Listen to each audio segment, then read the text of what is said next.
জয় হিন্দ প্রিয় স্টুডেন্টস, আমাদের আজকের এই গুরুত্বপূর্ণ ভিডিওটিতে আমরা আলোচনা করব তোমাদের যে রায়-মার্টিন কোশ্চেন ব্যাংক থেকে আসা অর্থাৎ সেমিস্টার 2 এর জন্য মডেল পেপার 2। ঠিক আছে, আমাদের ফিজিক্সের মডেল পেপার 2টা নিয়ে আলোচনা করব ক্লাস 11 এ, যারা তোমরা সেকেন্ড সেমিস্টারের জন্য অর্থাৎ 2026 এর পরীক্ষার্থী। ওকে, চলো তাহলে আমরা শুরু করি আমাদের এই মূল ভিডিওতে। এবং আমাদের চ্যানেল এসপিডি সমাধানকে অবশ্যই সাবস্ক্রাইব করে রাখতে ভুলবে না এই ধরনের বিভিন্ন গুরুত্বপূর্ণ ভিডিওগুলো পাওয়ার জন্য। শুরু করি আমাদের মূল ভিডিও। একটি কৃত্রিম উপগ্রহ আর ব্যাসার্ধের বৃত্তাকার কক্ষপথে পৃথিবীকে পরিভ্রমণ করে ঘুরছে, মানে পৃথিবীর চারিদিকে ঘুরছে। যদি উপগ্রহটি আবর্তনকাল টি হয় তবে দেখা হচ্ছে T square proportional to R cube. তো ধরে নাও এই একটা পৃথিবী। এই কোশ্চেনটা তো হামেশাই প্রত্যেকটা পেজেই মনে হচ্ছে দিচ্ছে, এতবার দিচ্ছে যে তোমাদের এক দুবার প্র্যাকটিস করতে করতে মুখস্থ হয়ে যাওয়া উচিত। ঠিক আছে, তো দেখো, ধরো এটা একটা পৃথিবী যার ভর হচ্ছে এম, একটাই পৃথিবী আমাদের, এটা হচ্ছে এম, এবং এর চারপাশে এই একটা উপগ্রহ, যেটা এই যে ও বিন্দু থেকে এ বিন্দু, এখানে এ লেখা আছে দেখো, এ থেকে ও বিন্দু, এই যে ও এর ডিস্টেন্স, ঠিক আছে, সেটা হচ্ছে আর, অর্থাৎ ও এ সমান হচ্ছে আর ব্যাসার্ধের বৃত্তাকার কক্ষপথে ঘুরছে ধরে নিচ্ছি। এবং এর যে প্রদক্ষিণ কাল, মানে এখান থেকে পুরো এক পাকে এ বিন্দুতেই ফিরে আসবে, অর্থাৎ এ থেকে যাত্রা করে এখানে এতেই ফিরে আসতে যে সময় লাগে সেটা হচ্ছে টি। ওকে, টিটা হচ্ছে পর্যায়কাল, অর্থাৎ এক পাক পূর্ণ অতিক্রম করতে যে সময় লাগে সেটা হচ্ছে টি। তাহলে দেখো এখানে একটা কথা শুধু লিখে দেবে যে এর চারপাশে পরিভ্রমণ করা মানে বৃত্তাকার পথে ঘোরা মানে অভিকেন্দ্র বলে যোগান দেবে কে? এদের মধ্যবর্তী যে আকর্ষণ বল অর্থাৎ মহাকর্ষীয় বল।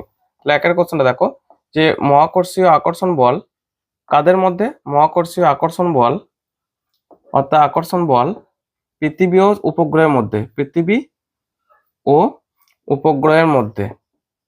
ওকে, উপগ্রহের মধ্যে যোগান দেয় কি যোগান দেয়?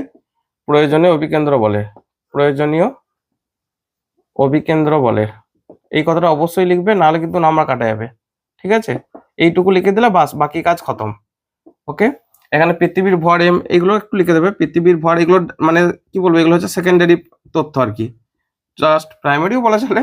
তো যাই হোক, সেকেন্ডারি তথ্য, এগুলোকে সাইডে রাখবে, এগুলোকে এমন কিছু গুরুত্বপূর্ণ যে দেখার দরকার নেই, শুধু পাশের ছবিতেও যদি তুমি দেখিয়ে দাও তাতেও চলবে। পৃথিবীর ভর এম, উপগ্রহের ভর মানে বড় হাতের এম, এটা উপগ্রহের ভর সেটা হচ্ছে ছোট হাতের এম। ওকে, আর এখান থেকে ডিস্টেন্স লিখে দিচ্ছি আর, পর্যায়কালে, ঠিক আছে, পর্যায়কালটি, ঠিক আছে। অতএব এদের মধ্যে আকর্ষণ বল মানে কত? জি ক্যাপিটাল এম বাই ছোট হাতের এম ইন্টু, আচ্ছা, জি ক্যাপিটাল এম ছোট হাতের এম বাই আর স্কোয়ার, এটা ইকুয়াল টু অভিকেন্দ্র বল মানে এম ভি স্কোয়ার বাই আর। কার জন্য ভরটা গুণ হচ্ছে? উপগ্রহ, যে ঘুরছে তার জন্য, ঠিক আছে, তাই ছোট হাতের এম। তাহলে এখান থেকে দেখো ভি স্কোয়ার সমান জি এম বাই, এখানে কত আসছে? আর, বা এখান থেকে ভি সমান রুট জি এম বাই আর। ওকে, অতএব টি সমান 2 পাই আর বাই ভি ফর্মুলা অ্যাপ্লাই করো। বৃত্তাকার কক্ষপথে ঘূর্ণনের যে গতি, তোমরা ফার্স্ট সেমিস্টারে পড়ে নিয়েছো এটা, ঠিক আছে। বৃত্তাকার ওই চ্যাপ্টার ছিল একটা, না একটা ছিল দৃঢ়বস্তুর ঘূর্ণন, একটা ছিল বৃত্তাকার গতি, ওই বৃত্তাকার গতি থেকে আসছে এটা, ঠিক আছে। তাহলে এখান থেকে দেখো 2 পাই বাই, আচ্ছা 2 পাই আর বাই ভি মানে হচ্ছে রুট জি এম ইন্টু, এখানে উপরে রেখে দিচ্ছি রুট আর, ঠিক আছে। তাহলে এখান থেকে দেখো 2 pi root R cube by G M. Okay, square করে দাও, তাহলে টি স্কোয়ার সমান 4 pi square into R cube by G M. অর্থাৎ এখান থেকে দেখো যে T square proportional to R cube, ঠিক আছে। এই যে 4 পাই স্কোয়ার, আচ্ছা আমি জি এমটাকে এখানে রেখে দিচ্ছি, জি এম এই মানটা দেখো কনস্ট্যান্ট, কারণ জিটা তো মহাকর্ষীয় ধ্রুবক, এটা কনস্ট্যান্ট, পৃথিবীর ভর কনস্ট্যান্ট, 4 পাই স্কোয়ার যে মানটা এটাও কনস্ট্যান্ট। ওকে, তাহলে এই মানটা কি আসছে? টি স্কোয়ার সমান 4 pi square by G M into R cube, অর্থাৎ T square proportional to R cube. এটা আমাদের প্রমাণ করে দেখাতে বলেছে, খুব সিম্পল একটা প্রমাণ।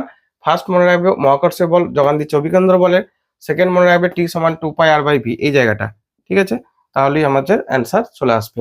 ওকে, নেক্সট আমাদের পরে কোশ্চেন ফলো করো। আচ্ছা, ভিডিও শুরুতে তোমাদের একটা কথা বলে রাখি, যেটা আমি শিকার হয়েছিলাম। মানে তোমরা দেখেছো যে বেশ কিছুদিন, এক সপ্তাহ প্রায় ভিডিও আসেনি, তোমাদেরও আসেনি, ক্লাস 12 এর ভিডিও আনতে পারিনি, প্রচন্ড শরীর খারাপের মধ্যে দিন গেছে। শরীর খারাপ বলতে নর্মাল, যেটা শীতকাল সেটা তো ঠান্ডা জ্বর শরীরটা লেগেই থাকে, সেটা কোনো ব্যাপার না, ওটা 2-3 দিনে সেরেও যায় মোটামুটি। মানে 2-3 দিন হয়তো আমি কাজ ঠিকঠাক করতে পারি না, তারপর কাজকর্মে মন দিতে পারি, ঠিক আছে। কিন্তু যেটা ঘটনা ঘটেছিল সেটা ছিল 4 তারিখ বৃহস্পতিবার, 4ঠা ডিসেম্বর বৃহস্পতিবার। আমার মানে সেই দিন খাওয়া দাওয়া, বাইরে খাওয়া দাওয়া হয়ে গেছিল, বিরিয়ানি, চিকেন রোল, পিঠা, মোমো, পিঠা মোমোটা বাড়িতে বানিয়েছিল। আচ্ছা, তারপর বাইরে আরো যেমন হাওড়া গেছিলাম কলকাতা, তখন ক্যান্টিনে খাবার, আরো কিছু খাবার যেমন হচ্ছে হ্যাঁ, ক্যান্টিনে খাবার ট্রেনের যে ঝালমুড়ি ওটা আমার খুব আগেতে ফেভারিট ছিল। আজ থেকে ওটাকে আমি মানে কি বলবো বিষ বলে মনে করি ওটাকে আমি। ঠিক আছে? খালি পেটে বলতে সকালে যদিও বাড়িতে হালকা করে মুড়ি খেয়ে গেছিলাম। তো ওখানে গিয়ে খেয়েছিলাম। তো এই সমস্ত বাইরের খাবার খাওয়ার ফলে যেটা আমার হয়েছিল ভাইরাল এই যে আমি একটু লিখে দিচ্ছি এখানে। তোমরা যেন কেউ এটা অ্যাটাক হও না। Viral gastroenteritis. ঠিক আছে? হয়তো বানানটা একটু ভুল থাকতে পারে। ভাইরাল গ্যাস্ট্রোএন্টারাইটিস যারা তোমরা সকলেই সায়েন্স স্টুডেন্ট, বায়োলজিটা যারা একটু ভালো করে জানো মোটামুটি পরিচিত থাকবে। এটা এমন এক প্রকার ভাইরাস ঘটিত রোগ, মানে ছোঁয়াচে রোগ, যেটাকে তোমরা বার্ড ফ্লু, সোয়ান ফ্লু নাম শুনেছো? সেরকমই হচ্ছে এটা স্টোমাক ফ্লু। এই কথাটা আমি অলরেডি 11 এর ভিডিওতে তোমাদেরকে বলছি, আবার 12 এর ভিডিওতে আমি রিপিট করব। ঠিক আছে? শুধু তোমাদেরকে সতর্ক করার জন্য। তো এর ফলে আমার সেই দিন রাতে অর্থাৎ বৃহস্পতিবার এসে রাতের দিন, সেই দিন রাত 2:30টার সময় প্রচন্ড পায়খানা, বমি। এতটাই মানে এত যচ্ছেতাই অবস্থায়, এত নোংরা অবস্থায় পড়ে গেছিলাম যে তোমাদের বললে হয়তো এখন এটা কেউ ঘৃণার চোখে দেখবে না। তো এত নরমাল কন্ডিশন থেকে এত খারাপ অবস্থায় চলে গেছি, পরের দিনে কন্টিনিউ লুজ মোশন। ঠিক আছে? আমি তো না হয় আস্তে, আস্তে সুস্থ হলাম। তারপরের দিন মানে ৭ তারিখে আমার স্ত্রী এবং আমার ১৭ মাসের একটা বাচ্চা আছে, কন্যা। তো আমার মেয়ে দুজনে মিলে রাতের দিকে হঠাৎ করে বমি, পায়খানা স্টার্ট। আমার মেয়েও একবার বমি করছে, বউ তখন মানে আমার যে স্ত্রী বমি করছে। সে গেল। ইভেন আমার বোন আমাকে দেখতে এসেছিল। তো বোন দেখতে আসার জন্য সে ২৪ ঘন্টার মতো প্রায় আমাদের এখানেই ছিল। পরের দিন সে বর্ধমানে থাকে। যখন বর্ধমান ফিরেছে সেখানে গিয়ে তার সেম অবস্থা। মানে এটা এতটাই ছোঁয়াচে আমাকে, তারপর আমার স্ত্রীকে, আমার সন্তানকে, ইভেন আমার বোনকে সবাইকে একে, একে অ্যাটাক করেছে। তো তোমাদের বলি বাইরের খাবার থেকে খুব সাবধান। আমি ফার্স্ট যেটা বাইরের খাবার খেয়েছিলাম বৃহস্পতিবার রাতে সেটা হচ্ছে বিরিয়ানি। আমাদের এখানে আর্সেনাল দোকান থেকে বিরিয়ানি আরকি। আর্সেনালের বিরিয়ানি। আমি এখানে প্রোডাক্টের নাম বলছি বলে আর্সেনাল দোকানটা খারাপ সেটা বলছি না। বাট বাইরের খাবার থেকে তোমরা সবাই সাবধান থেকো। সেখান থেকে আমার ফুড পয়জনিং শুরু হয়। সেখান থেকেই মানে এত নোংরা অবস্থায় আমি পড়ে গেছি। তারপর তো আমার মেয়েকে এবং আমার স্ত্রীকে হসপিটালাইজ করতে হয়েছিল। তাদেরকে নিয়ে আমি হসপিটালে সারা রাত কাটাই। ইভেন আমার যে শ্বশুর শাশুড়ি মা তারা রাতারাতি গাড়ি নিয়ে আসে। ওকে ৪ চাকা করে তারপর তাদেরকে সবাইকে নিয়ে যায়। তো যাই হোক সেই কন্ডিশনের পর এতদিন আমি ভিডিও আনছি।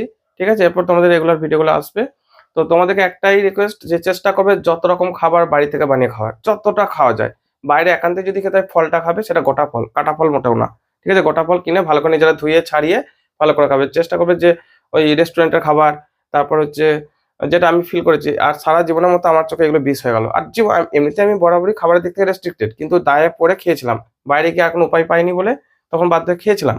তো হয়তো তোমরা বলবে স্যার আরো তো বিকল্প ছিল ওইগুলি কেন খেলেন? ওই যে বলে মানুষ লোভে পড়ে কিছুটা। লোভে পাপ, পাপের মৃত্যু একটা কথা আছে না? সেম কন্ডিশন আমার হয়েছে। আর জীবন থাকতে আমি বাইরের খাবারে মুখ দেব না। যা পারবো ঘর থেকে আমি নিয়ে যাবো।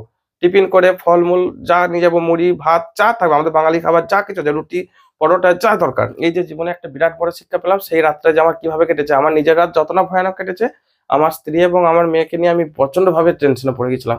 সেই মুহূর্তে যদি আমার মানে তার যে বাবা-মা অর্থাৎ আমার শ্বশুর এবং আমার শাশুড়ি মা তারা যদি সেই মুহূর্তে পাশে এসে না দাঁড়াতো, আমার উপরতলায় মানে আমি যে বাড়িতে থাকি উপরতলায় আমার মামা-মামীরাও ভাড়া বাড়িতে থাকে আরকি, ভাড়া। তো তারা যদি আমাকে সাহায্য না করতো সেই সময় আমি আর কিছু করে উঠতে পারতাম না। যাই হোক সবাইকে সাবধান করছি। ঠিক আছে? তোমরা অবশ্যই সতর্ক থেকো। আর তোমাদের এই বয়সে বিশেষ করে মেয়েরা, তোমাদের মেয়ে ছেলে সকলের জন্যই যে একটু টেস্টি খাবার পছন্দ হবে। বাইরের ফুড, জাঙ্ক ফুড, রেস্টুরেন্টে খাবার অবশ্যই পছন্দ হবে। ইভেন আমি তোমাদের থেকে আমি বেশি মনে হয় জাঙ্ক ফুড খেয়েছি একটা টাইম। আজ সেটা ফল ভোগ করলাম। যাই হোক আর জীবন থাকতে নয়। এই শেষ আমার। মানে বলতে পারো এক প্রকার সেই কান ধরার মতো অবস্থা আসছে। আর নয় বাবা, আমি আর নাই। এই আমার জীবনের শেষ অবস্থা হয়ে গেছে। ওকে? যে আর যাই মরে যাবো ঠিক আছে, তবু বেঁচে থাকতে অন্তত আমি আর বাইরের খাবারের মুখ দিচ্ছি না। না খেয়ে থাকবো সারাদিন উপোস বলতে ওই ২ টি বিস্কুট, চিড়া ভিজা এইগুলো খাওয়া যাবে। চিড়া, বিস্কুট, ঠিক আছে? তাও খুব সাবধানে যতটা সম্ভব বাড়ি থেকে খাবার নিয়ে যেয়ে। এই হচ্ছে কন্ডিশন, এই ছিল আমার কাহিনী। ঠিক আছে? তো তোমরা এই জায়গাটা স্কিপ করে যেতে পারো যদি তোমাদের শুনতে না ভালো লাগে, অবশ্যই স্কিপ করবে। টাইমের ভ্যালু অবশ্যই আগে। আমি জাস্ট আমার যে অভিজ্ঞতাটা শেয়ার করলাম যে কি কন্ডিশনের মধ্যে আমি পার করাইছি বিগত ৭ টা দিন। অর্থাৎ আমার ফ্যামিলিকে নিয়ে, আমার নিজেকে নিয়ে সব মিলিয়ে ৭ দিন প্রায় আমার জলেই গেছে। এই ধরনের কন্ডিশন ছিল। ওকে, নেক্সট কোয়েশ্চেন এসো। একের অথবাতে কোয়েশ্চেন দিয়েছি যে পৃথিবীর আবহমণ্ডলে কার্যত হাইড্রোজেন গ্যাস নেই কেন ব্যাখ্যা করো। তো দেখো আমি এটাকে একটু ব্যাখ্যার মধ্যে আনছি। ঠিক আছে? আমরা কি জানি যে পৃথিবীর মুক্তিবেগ, এই সরি এটা ২ এর দাগ নয়, একের অথবা পৃথিবীর মুক্তিবেগ, ঠিক আছে? তো পৃথিবীর মুক্তিবেগ প্রায় এর মান কত হবে? 11.2 কিমি পার সেকেন্ড। কিমি পার সেকেন্ড, নট কিমি পার আওয়ার। মনে থাকে যেন, এটা খুব গন্ডগোল করে ছেলেরা। তো দেখো এর মানে হচ্ছে তাকে যদি প্রতি সেকেন্ডে 11.2 কিমি এতটা বেগে যদি ছুঁড়ে দেওয়া যায় পৃথিবী পৃষ্ঠ থেকে যদি ছুঁড়ে দেওয়া যায়, তাহলে সে কিন্তু পৃথিবীর পৃষ্ঠে আকর্ষণের বাইরে চলে যাবে আর পৃথিবীতে ফিরে আসে না। এই হচ্ছে ঘটনা। আর হাইড্রোজেন গ্যাসগুলোর মধ্যে আরএমএস ভ্যালু যেটা সি আরএমএস বা ভি আরএমএস যাই বলি না কেন, অর্থাৎ আরএমএস বেগ যেটা আরএমএস বেগ অফ হাইড্রোজেন মানে হাইড্রোজেন গ্যাসের জন্য, ঠিক আছে, গ্যাসের জন্য প্রায় 5.5 কিমি পার সেকেন্ড। এর মানে এটাই যে 5.5টা যে গড় ভ্যালু, এক্সাম্পল আমি বলছি, ধরো 1 2 3 4 5 এদের গড় ভ্যালু কত হয়, মিডল পয়েন্টটা আসবে 3 না 3 হবে, ঠিক আছে, গড় ভ্যালু 3। এর মানে এটাই যে কিছু মান যেমন 3-এর কম আছে, কি কি আছে, যেমন 1 আর 2, তেমনি কিছু মান 3-এর থেকে বেশি আছে, 4 আর 5। বোঝাতে পেরেছি? অর্থাৎ গড় ভ্যালু যেটা থাকে সবসময় তার থেকে কিছু মান সমান সমান সংখ্যক বা সমান পরিমাণে যতটা কম থাকবে ঠিক ততটা বেশি থাকবে। এই হচ্ছে ঘটনা। এই 5টা যদি গড় নাও, মানে এগুলোকে যোগ করে দিয়ে 5 দিয়ে ভাগ করে দাও, ঠিক আছে। তো তেমনি 5.5 কিমি পার সেকেন্ড যেহেতু গড় মান পাওয়া যাচ্ছে, আরএমএস ভ্যালু যেটা হাইড্রোজেন গ্যাসের গণনা করে দেখা যায়, যেটা তোমরা যে পি সমান 1/3 রো সি স্কয়ার বা সি সমান √3 RT বাই এম, সি সমান √3 RT বাই এম। এখন ঘটনা হচ্ছে হাইড্রোজেন গ্যাসের জন্য আরটা তো এমনিতে ফিক্সড কোয়ান্টিটি একটা, আর হচ্ছে গ্যাস কনস্ট্যান্ট তোমরা জানো, এমটা হাইড্রোজেন গ্যাসের জন্য ফিক্সড, ওকে। হাইড্রোজেন গ্যাসের 2 হয় এম এর জন্য। তো তাহলে সি প্রপোর্শনাল টু টি। আর পৃথিবী যখন সৃষ্টি হয় তখন তার টেম্পারেচার প্রচুর গুণে হাই ছিল, 3000 4000 5000 ডিগ্রি সেলসিয়াস, এরকম গাদা গাদা আর কি মান আছে, অনেক রকম মান আছে আর কি, বইয়েতে বিভিন্ন জায়গায় বিভিন্ন রকম লেখা আছে। তো সেই সময় এতটাই হাই ছিল যে এই টিটা হাই হওয়ার জন্য সিটা অনেক বেশি ছিল, এবং কিছু কিছু মান অবশ্যই অবশ্যই গড় ভ্যালু থেকে বেশি ছিল। বোঝাতে পেরেছি কথাটা? এই যে গড় ভ্যালু বা আরএমএস ভ্যালু, আরএমএস মানে তো এখন দেখো মিন আছে, তো এই যে মিন কতটা আছে মানে তো গড় কতটা আছে, রুট মিন স্কোয়ার। তো তাহলে এই 5.5-এর থেকে বেশি ছিল, মানে কিছু কিছু ভ্যালু অবশ্যই 11.2 এর থেকেও বেশি ছিল, ওকে, যেটা মুক্তিবেগ পৃথিবীর। তার মানে পৃথিবীর মুক্তিবেগের থেকেও বেশি থাকা মানে হচ্ছে কিছু কিছু কিছু হাইড্রোজেন গ্যাস ছিল যেগুলোর 11.2 কিমি পার সেকেন্ডের থেকে বেশি ছিল, পরে যেটা হয়েছে পৃথিবী থেকে তারা ছিটকে চলে গেছে এত স্পিডে ছোটাছুটি করার জন্য, ঠিক আছে। এই কারণে হাইড্রোজেন গ্যাসকে বেশি পাওয়া যায় না, হিলিয়াম হাইড্রোজেন যে হালকা গ্যাসগুলো বেশি পাওয়া যায় না, তারা অনেকটা উপরে অবস্থান করে, ওকে, বা আমাদেরকে পরীক্ষাগতভাবে এটা তৈরি করে নিতে হয়, ওকে। নেক্সট, পরের কোশ্চেন যাও। আচ্ছা, একের অথবা হলো 2-টা 3টি ফলকের বেধ যথাক্রমে D1 D2 D3, এদের দৈর্ঘ্য প্রস্থ অভিন্ন এবং উপাদানের তাপ পরিবাহিতাঙ্ক যথাক্রমে K1 K2 K3, এদের পরস্পর রেখে একটি স্তূপ তৈরি করা হলো। দেখাও যে তাপীয় সাম্যাবস্থায় স্তূপটির মধ্য দিয়ে পরিবাহিতাঙ্ক দেখা হচ্ছে তাপীয় সাম্যাবস্থায় স্তূপটি একটি কে পরিবাহিতাঙ্ক, আচ্ছা, এর মতো আচরণ করে যেখানে D1 plus D2 plus D3 by K সমান D1। ওকে ওকে, একটা ছবি আঁকো 2-এর দাগ। তো দেখো আমাদের কোশ্চেনটা যেভাবে দিয়েছে, আমরা 3টে দণ্ডকে এই একটা দণ্ড, এই একটা দণ্ড, এই একটা দণ্ড স্তূপের মতো পরপর রেখে এরকম একটা লম্বা দণ্ড বা স্তূপ তৈরি করেছি, ঠিক আছে। প্রত্যেকটার এর যে তাপ পরিবাহিতাঙ্ক K1, এর জন্য K2, এর জন্য K3, আর বলেছে যে এইটা পুরোটা একটা স্তূপের মতো আচরণ করবে, মানে এটা একটা আলাদা স্তূপ যাদের তুল্য পরিবাহিতাঙ্ক হচ্ছে এখানে K, এবং তার জন্য যে রিলেশনটা সেটা আমাদেরকে প্রমাণ করতে হবে, অর্থাৎ D1 plus D2 plus D3 by K সমান D1 by K1 D2 by K2 D3 by K3। এটাকে একটু সহজেই প্রমাণ করা যায়, যেহেতু 2 নম্বর আছে, বেশি খাটার দরকার নেই, ঠিক আছে। তাপীয় রোধের ফর্মুলা, তাপীয় রোধ সেটা ফর্মুলা হয় R সমান D by AK, okay, D by AK।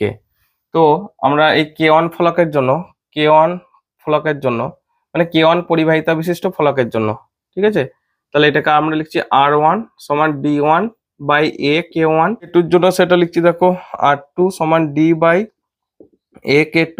তোমরা এই নিয়মই করবে, প্রথম প্রসেসটা করো না। K3-র জন্য আমরা লিখছি দেখো R3 সমান D বাই A K3। আচ্ছা, একটু ভুল হলো, এটা D1 D2, এটা D3। আর K ফলকের জন্য 3টে তুল্য রোধ ধরে নাও এটা, তাহলে তার যে তাপীয় রোধ সেটা হচ্ছে R সমান আমি লিখছি D বাই AK।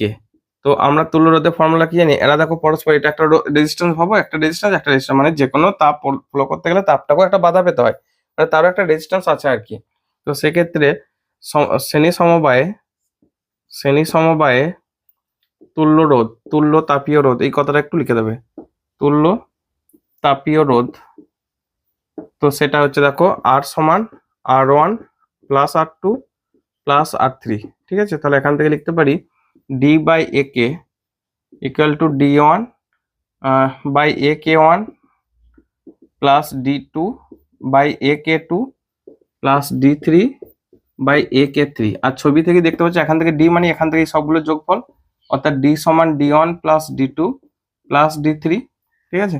তাহলে এগুলো কাটিয়ে দাও, পড়ে থাকছে ডি বাই কে সমান D1 by K1 plus D2 by K2 plus D3 by K3, বা এখান থেকে লিখছি D1, ওই যেটা তোমাদের বইয়েতে বলেছে সেটা মিলিয়ে নেবে, মানে এইটার জায়গায় ডি এর জায়গায় এটা লিখবো আর কি, by K equal to D1 by K1 plus D2 by K2 plus D3 by K3, ঠিক আছে, D3 বাই K3। ওকে, এটা প্রুভ করতে বলেছে, তোমরা ফার্স্ট প্রসেসটা করার দরকার নেই, সেকেন্ড প্রসেসটা করো ভালো হবে। নেক্সট 2 এর অথবা দেখো, 0.10 মিটার ব্যাসার্ধের একটি গলীয় কৃষ্ণ বস্তু 600 কেলভিন উষ্ণতায় 500 ওয়াট ক্ষমতা বিকিরণ করে। বস্তুর ব্যাসার্ধ 1/3 এবং উষ্ণতা 3 গুণ করলে ওয়াট এককে বিকিরণ ক্ষমতা নির্ণয় করো। তো স্টিফেন বোল্টজম্যান সূত্রানুসারে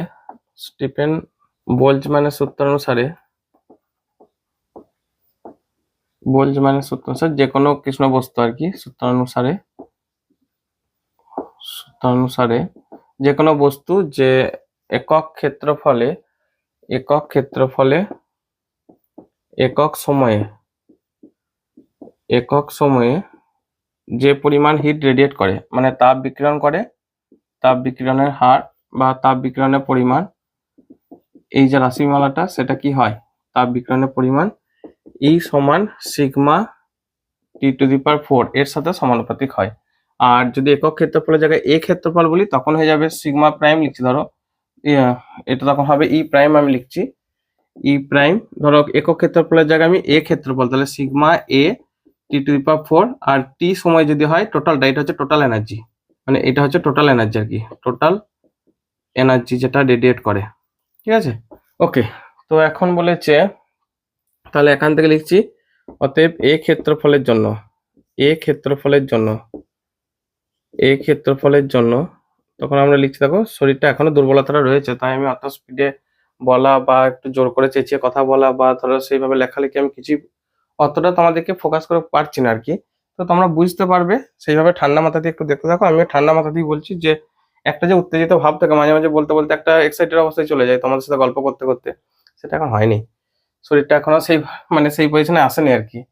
যাই হোক, তাহলে এক্ষেত্রে ই প্রাইম আমি লিখছি E1 লিখছি, E1 সমান সিগমা এ T⁴, আর গলীয় তল তো ধরো এটা একটা কিছু মানে এটা একটা কোনো বস্তু, এর যে ব্যাসার্ধ সেটা হচ্ছে r, তাহলে তার চারপাশে যে বক্রতলটা ফুটবল ভাবো একটা, তো তার যে এরিয়া 4πr² ইন্টু T⁴, ঠিক আছে। আচ্ছা, একটাই বস্তু, সেটা প্রাথমিক অবস্থা, অন্তিম অবস্থা হিট রেডিয়েটটা হচ্ছে E2 আর এটা হচ্ছে E1।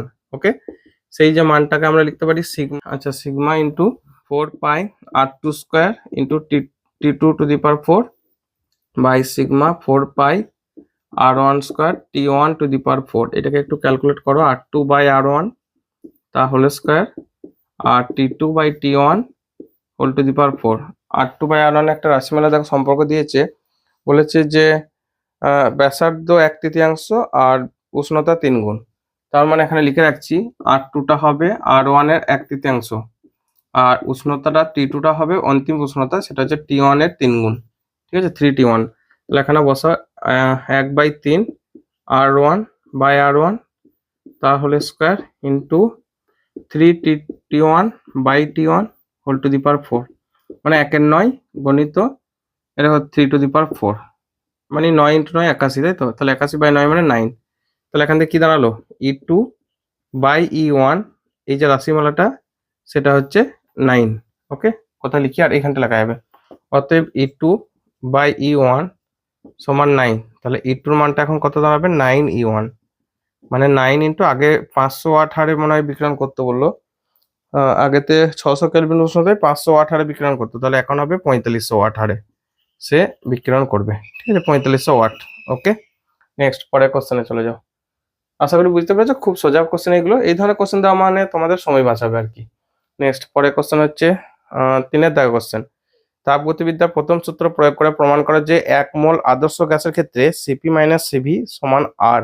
দেখো, তাপগতিবিদ্যার প্রথম সূত্র থেকে কি জানি, দেখো যদি কোনো সংস্থাকে একটা সংস্থাকে যদি ডিকিউ পরিমাণ তাপ দেওয়া হয়, ডিকিউ, তাহলে ডিকিউ এই তাপটা দুভাবে কাজ করে, একটা পার্ট আভ্যন্তরীণ শক্তি বাড়ায় আর একটা পার্ট এক্সটার্নাল বাহ্যিক হিসাবে কাজ করে, ঠিক আছে। এখন স্থির চাপে মোলার আপেক্ষিক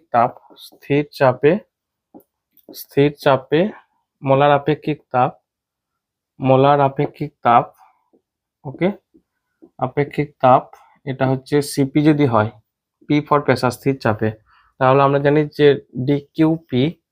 ডিকিউ সমান আমরা লিখতে সিপি ইন্টু ডিটি। আর স্থির আয়তনে মোলার আপেক্ষিক তাপ, স্থির আয়তনে মোলার আপেক্ষিক তাপ, এটা যদি হয় সিভি, মোলার আপেক্ষিক তাপ, ঠিক আছে, আপেক্ষিক তাপ সিভি, তাহলে সেক্ষেত্রে হবে ডিকিউ অ্যাট কনস্ট্যান্ট ভি সমান হচ্ছে এটা কনস্ট্যান্ট পি সিভি ডিটি। ওকে, আর একটা জিনিস মনে রাখবে, তো এই যে রাশিমালাটা সেটাকে আমরা লিখতে থাকবো ডিকিউ সমান ডিইউ প্লাস ডিডব্লিউ। তো এখন খেয়াল রাখবে যে যখন স্থির চাপে আমি মোলার আপেক্ষিকতা বলছি, আচ্ছা আগে এটা বলি, স্থির আয়তনের মানে কি, স্থির আয়তনের মানে ডিভিটা কিন্তু জিরো, তাহলে ডিডব্লিউ সমান পি ডিভি, এটা কিন্তু জিরো। ওকে, তাহলে সেক্ষেত্রে ডিকিউ মানেই হচ্ছে ডিইউ। ওকে, এই জায়গাটা থেকে দেখো, তাহলে সেক্ষেত্রে আমি লিখতে পারি ডিকিউ সমান ডিইউ, অতএব ডিকিউ সমান ডিইউ, তাহলে ডিইউ সমান আমরা লিখতে পারি সিবি ডিটি। এটা খেয়াল রাখো, ঠিক আছে। তাহলে এখানে আমরা একটু লিখে দিচ্ছি ডিকিউ সমান ডিইউ জায়গায় লিখছি সিবি ডিটি প্লাস ডিডব্লিউ মানে পি ডিভি। ওকে, এরপর স্থির আয়তন স্থির চাপে তখন আমরা লিখছি, স্থির চাপে যখন লিখছি সিপি, তাহলে ডিকিউ সমান আমরা লিখবো সিপি ডিটি। ওকে, তাহলে এটাকে যখন লিখছি ডিকিউর জায়গায় সিপি ডিটি সমান CV dT plus P dV. আর আমাদের যে বয়েল চার্জের যে সূত্র, সমন্বয় সূত্র, তাহলে গ্যাস সূত্র থেকে সেটা আমরা পাই, গ্যাস সূত্র থেকে পিভি সমান তো এনআরটি, বা 1 মোলের জন্য এনটা 1 করে নিচ্ছি, তাহলে দেখো পি ডিভি সমান, মানে ভিটা শুধু চেঞ্জ হচ্ছে তখন কিন্তু আর ডিটি। ওকে, তাহলে এই পি ডিভির জায়গায় আর ডিটি লিখে দাও, তাহলে এখান থেকে দেখো সিপি ডিটি সমান সিভি ডিটি প্লাস আর ডিটি, উভয় দিকে ডিটিটা ভাগ করে দাও, দিয়ে সিপি সিভিটা ওইদিকে নিয়ে চলে যাও, তাহলে আমরা যা আসছে দেখো সিপি মাইনাস সিভি সমান আর, এটা দেখো প্রুভড হয়ে যাচ্ছে 1 মোল গ্যাসের জন্য। ঠিক আছে, জাস্ট খেয়াল রাখবে যে স্থির আয়তনে ডিকিউটাকে ডিউর আকারে নিয়ে আসবো, দিয়ে এখানে সেই মানটা বসাবো, তাহলে সহজে চলে আসবে। ওকে, এটা তোমরা ফিজিক্সের ক্ষেত্রে একটু বড় হয় প্রমাণটা, তো তোমরা যদি কেমিস্ট্রি অ্যাপ্লাই করো, কেমিস্ট্রি যে প্রমাণটা এইচ সমান ইউ প্লাস পিভি একটা ফর্মুলা আছে না, এইচটা হচ্ছে এনথালপির সূত্র দিয়ে যদি তোমরা লাগাও 2 লাইনে মনে হয় প্রমাণটা হয়ে যাবে, বুঝলে। যদি এনথালপির প্রমাণ, তবে এখানে তো এনথালপির কোনো ধারণা দেওয়া হয়নি, মানে ফিজিক্সেতে কোনো এনথালপির ধারণা দেওয়া হয়নি, তাই তোমরা এখানে করবে না, তাহলে আবার নাম্বার কাটতে পারে। তোমাদেরকে যতটুকু দেওয়া হয়েছে, মানে তোমাদের হাতে যেটুকু তথ্য দেওয়া আছে সেইটা বেসিসই করবে, আশা করি হয়ে যাবে। ঠিক আছে, দেখো প্রমাণটা এবার স্ক্রিনশট নিয়ে নাও। নেক্সট আমাদের পরের কোশ্চেনে চলে যাও। প্রত্যাবর্তক ও অপ্রত্যাবর্তক প্রক্রিয়ার সংজ্ঞা দাও। ধরে নাও এই একটা সিলিন্ডার, গ্যাস সিলিন্ডার, ঠিক আছে। তো এটা একটা জাস্ট সিলিন্ডার, যে ইয়েটা কি বলে এটা পিস্টনটা, এই পিস্টনটাকে গ্যাসটা চাপ আছে, তো পি চাপের জন্য সে ঠেলছে, কিন্তু এতটাই স্লোলি ঠেলছে, এতটাই ধীরে ঠেলছে যে এইখান থেকে যখন পিস্টনটা এই জায়গাটা এসছে আমরা বুঝতেই পারছি না কখন এলো। প্রথম কথা বুঝতেই পারছি না, দ্বিতীয় কথা এতটাই স্লো, যেটুকু টেম্পারেচার আদান প্রদান, মানে সরি তাপের আদান প্রদান হচ্ছে, অর্থাৎ ধরো আমি বললাম যে এর জন্য টেম্পারেচারটা কমছে, টেম্পারেচার কমার জন্য এক্সট্রা হিট তাকে লাগবে, মানে কিউ তখন ঢুকে যাচ্ছে, অর্থাৎ তাপ ঢুকে যাওয়ার জন্য তার তাপটাকে ব্যালেন্স করে নিচ্ছে, ফলে টেম্পারেচারটাকে ব্যালেন্স করে নিচ্ছে, অর্থাৎ টেম্পারেচারটা প্রায় একই আছে। কথাটা বোঝা গেল? তো যে কারণে এটাকে তখন বলবো প্রত্যাবর্তক প্রক্রিয়া। এক কথায় বুঝে নাও যে প্রত্যাবর্তক প্রক্রিয়া খুবই স্লো মোশনে, অনেকগুলো স্টেপ। এই একটুখানি আমরা অ্যাকচুয়ালি কি বলতে চাইছি, যে এই যে পিস্টনটা উঠছে না, একবারে হুট করে এখান থেকে এখানে লাফিয়ে উঠে পড়েনি, আমরা খুব স্লো, এইখান থেকে একটু, তারপরে একটু, তারপরে একটু, তারপরে একটু, এইভাবে একটু একটু করে পিস্টনটা খুব স্লোলি উঠছে, এটা ভাববো। তাহলে কি বলবো, যে যে কোনো প্রক্রিয়া যেগুলো অসীম ধাপে সম্পূর্ণ হয়, অসীম ধাপে, আর ধাপটাকে অনেকগুলো করে দেওয়ার মানেই হচ্ছে সেটা খুব স্লো ধাপ হয়ে যাচ্ছে, প্রত্যেকটা ধাপ অসীম ধাপে খুব খুব স্লো বা ধীর গতিতে সম্পন্ন হয়, ঠিক আছে, সম্পূর্ণ হয়, সেটাই হচ্ছে প্রত্যাবর্তক। আর যেটা উল্টোটা, মানে খুব দ্রুত সম্পন্ন হয়, সেটা হচ্ছে অপ্রত্যাবর্তক, মানে সেক্ষেত্রে আগের অবস্থায় ফিরে আসে না। আর এটা এতটাই স্লো যে এই অবস্থাটাকে আমরা একই ভাবতে পারি, মানে চাইলে পিস্টনটা আবার এখানে চলে আসতেই পারে, এতটাই স্লো। ঠিক আছে, এতটাই খুব মানে ধীরে ধীরে আর কি সম্পূর্ণ হচ্ছে। আর একটা কথা, এটা আগের অবস্থায় ফিরে আসে, এটাকে এইভাবে লিখবে, প্রত্যাবর্তক মানে আগের অবস্থায় ফিরে আসে, ঠিক আছে। আর এটার ক্ষেত্রে ফিরে আসে না। ওকে, আমি এগুলোই যা লিখছি এখানে আর লিখছি না, তোমরা মুখে বলছি বুঝে নাও যে এটা আগের অবস্থায় ফিরে আসে, এটা আগের অবস্থায় ফিরে আসে না। এই ধরনের কথাগুলো লিখবে, যারা ফলো করে তারাই প্রত্যাবর্তক। কিন্তু প্র্যাকটিক্যালি প্রত্যাবর্তক প্রক্রিয়া বলে কিছু হয় না, মানে বেশিরভাগ কি সমস্ত প্রক্রিয়া ধরো অপ্রত্যাবর্তক। আমাদের প্র্যাকটিক্যালি চারপাশে যে সমস্ত ঘটনা দেখতে পাই সবই অপ্রত্যাবর্তক। ঠিক আছে, ওকে। নেক্সট 4 কোশ্চেন, কোন শর্তে বাস্তব গ্যাসগুলি আদর্শ গ্যাসের মতো আচরণ করে এবং কেন? তো বাস্তব গ্যাস থেকে আদর্শ গ্যাস যেতে গেলে, বাস্তব গ্যাস থেকে আদর্শ গ্যাস আসতে গেলে আমাদের প্রথম যে শর্তটা সেটা হচ্ছে উচ্চ উষ্ণতা, উচ্চ উষ্ণতা আর নিম্ন চাপ, এই দুটো কথা মনে রাখবে। তাহলে কি ঘটে, যে ধরো এই যে একটা ধরো জায়গা বা পাত্র, এর মধ্যে গ্যাস রাখা ছিল, যখন আমি নিচেতে প্রচুর হিট দিচ্ছি, হিট দেওয়ার ফলে কি হয়, টেম্পারেচার বাড়বে, ফলে সেই যে গ্যাস অণুগুলো তাদের তো গতিশক্তি আছে, C proportional to root T, এটা আমরা জানি। মানে তার যে আরএমএস বেগ, সেই বেগটা প্রচন্ডভাবে উষ্ণতা বাড়ার সাথে সাথে বেড়ে যায়। এর ফলে তারা কিন্তু অনেকটা জায়গা নিয়ে ছোটাছুটি করতে শুরু করে। এর ফলে কি হয়, অণুর সংখ্যাটা কিন্তু একই আছে, বেশি অণু নেই, কিন্তু যে যা আগে ছিল সেটাই আছে, কিন্তু তারা অনেকটা জায়গা নিয়ে ছোটাছুটি করতে শুরু করে, যার ফলে তাদের যে অ্যাকচুয়াল আয়তনটা, মানে গ্যাসটার অ্যাকচুয়াল আয়তন কিন্তু বেড়ে গেল। অর্থাৎ ক্যাপিটাল ভি মাছ মাছ গ্রেটার দেন তখন ছোট হাতের ভি, ছোট হাতের ভি মানে যে গ্যাস অণুগুলো যদি ওই যে অণুগুলো রয়েছে সবাইকে যদি এক জায়গায় জড়ো করে দিই, তার যে আয়তন সেটা হচ্ছে ছোট হাতের ভি। ঠিক আছে, গ্যাস অণুগুলো আয়তন তুলনা, এই গ্যাস অণুগুলো আয়তন তুলনায় অ্যাকচুয়াল গ্যাসটা আয়তন অনেক বেড়ে গেল। ওকে, আর নিম্ন চাপ, চাপটাও যদি এইখানে ধরো একটা পিস্টন দেওয়া ছিল, সেই পিস্টনটাকে আমি সরিয়ে নিয়েছি অলরেডি। ঠিক আছে, এই পিস্টনটাকে, আচ্ছা এইটা পিস্টনটা, তো ধরো সরিয়ে নিয়েছি, মানে অনেকটা উপর দিকে তুলে নিয়েছি, ফলে এই জায়গাটা চাপটাও কমে গেছে, যার ফলে কি হয়েছে, সে কিন্তু স্পেসটা অনেক বেশি পেয়েছে। এর ফলে এই যে এই একটা অণুর সাথে এই একটা অণুর যে ডিস্টেন্স অনেক গুণে বেড়ে গেছে, ফলে তাদের মধ্যে আকর্ষণ বিকর্ষণ বলটা নেই বললেই চলে, যেটা আমাদের আদর্শ গ্যাসে একটা বড় থিওরি থাকে, গ্যাসের যে অ্যাজাম্পশন, অর্থাৎ কাইনেটিক থিওরি অফ গ্যাসের যে অ্যাজাম্পশন গুলো বা স্বীকার্যগুলো, তো সেখানে বলাই থাকে যে গ্যাস অণুগুলো পরস্পরকে আকর্ষণ বা বিকর্ষণ বল প্রয়োগ করে না। কোন শর্তে সেটা সত্য হবে, সেটা সত্য হওয়ার একটা উপায় হচ্ছে প্রচন্ড দূরে যারা অবস্থান করবে তবেই হবে। আর সেটা কখন হবে, অতিরিক্ত হাই টেম্পারেচার দিয়ে দাও, তাহলে তারা অনেক জোরে ছোটাছুটি করবে, অনেকটা জায়গা নিয়ে নেবে, তখন একটা হতে পারে। অথবা তাদের প্রেসারটাকে অনেক মানে লো করে দাও, অর্থাৎ প্রেসারটাকে কমানোর জন্য কি করতে পারি, পিস্টনটাকে উপরে তুলে নিয়ে চলে যাও, মানে এই জায়গাটা বাড়িয়ে দাও, ভিতরে যে ভলিউমটা বাড়িয়ে দাও। ঠিক আছে, মোট কথা এক কথায় ভাববে যে ভিটাকে বাড়িয়ে দাও। আর একটা কি ঘটে, যে দুটো বলা হয়েছিল না, একটা হচ্ছে আকর্ষণ বিকর্ষণ কাজ করে না, ফলে তারা যে পরিমাণে দরকার সেই পরিমাণে দেওয়ালে ধাক্কা দেয়, কিন্তু বাস্তব গ্যাসগুলো সেটা তো করে না। আচ্ছা, 2 নম্বর হচ্ছে যে গ্যাস অণুগুলো মোট আয়তনের তুলনায় মানে গ্যাসের যে মোট আয়তন তার তুলনায় গ্যাস অণুগুলোর মোট আয়তন টোটালটা নগণ্য, অর্থাৎ এই ভিটা এতটাই বেড়ে গেছে, যেটা হচ্ছে এই শর্তে। ওকে, নেক্সট, তারপর হচ্ছে 27°C তাপমাত্রা হিলিয়াম গ্যাসের প্রতি মোলের গতিশক্তি নির্ণয় করো। তো হিলিয়াম গ্যাসের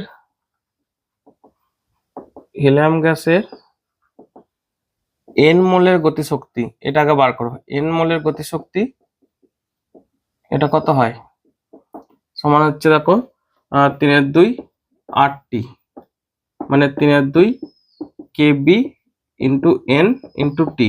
ঠিক আছে, কেবিটা হচ্ছে বোল্টজম্যান কনস্ট্যান্ট, যেখানে কেবির মানটা হচ্ছে বোল্টজম্যান ধ্রুবক।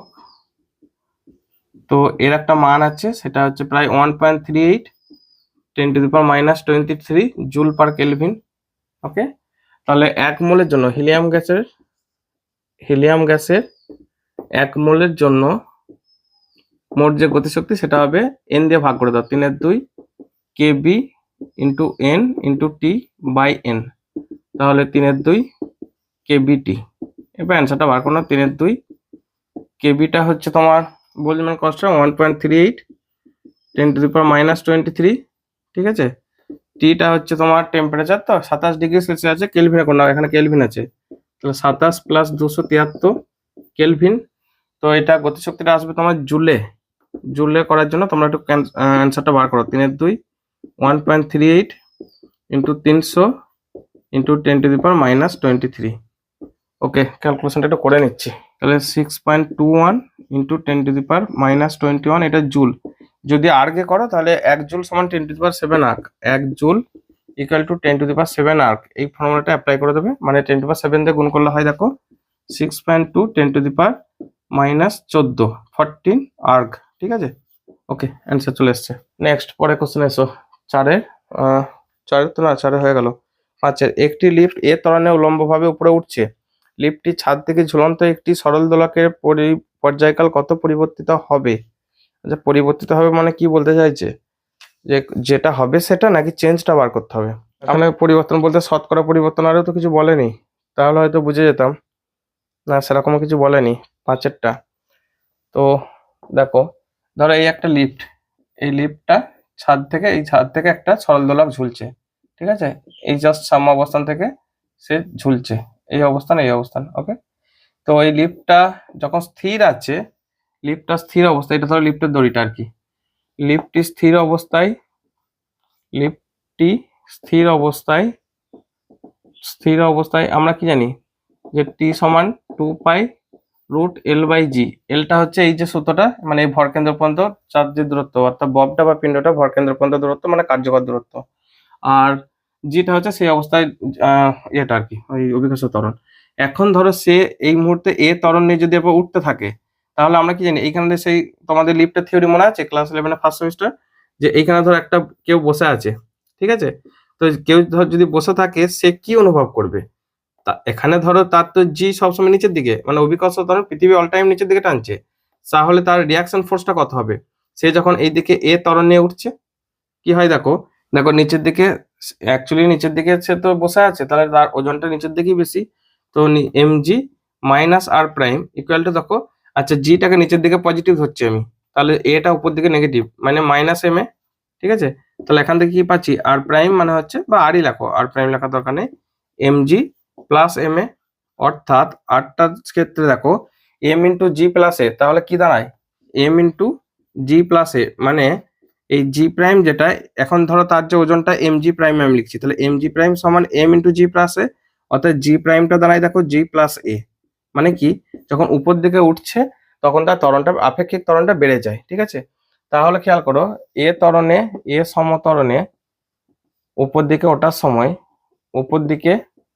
ওঠার সময় আবার খেয়াল রাখবে নিচের দিকে হলে বিয়োগ হবে ওঠার সময়, সেক্ষেত্রে জি প্রাইমটা হয়ে যায় দেখো জি প্রাইম সমান জি প্লাস এ, অতএব টি প্রাইমটা হবে 2π√Lটা একই আছে, একটাই মানে পিণ্ড একটা সূত্র দিয়ে ঝুলছে, L/g প্রাইম, তাহলে এটা হবে 2π√L/g প্লাস এ, ঠিক আছে, এটা লিখে দেবে, খুব একটা বড় নয়, ছোট পাড়ায়।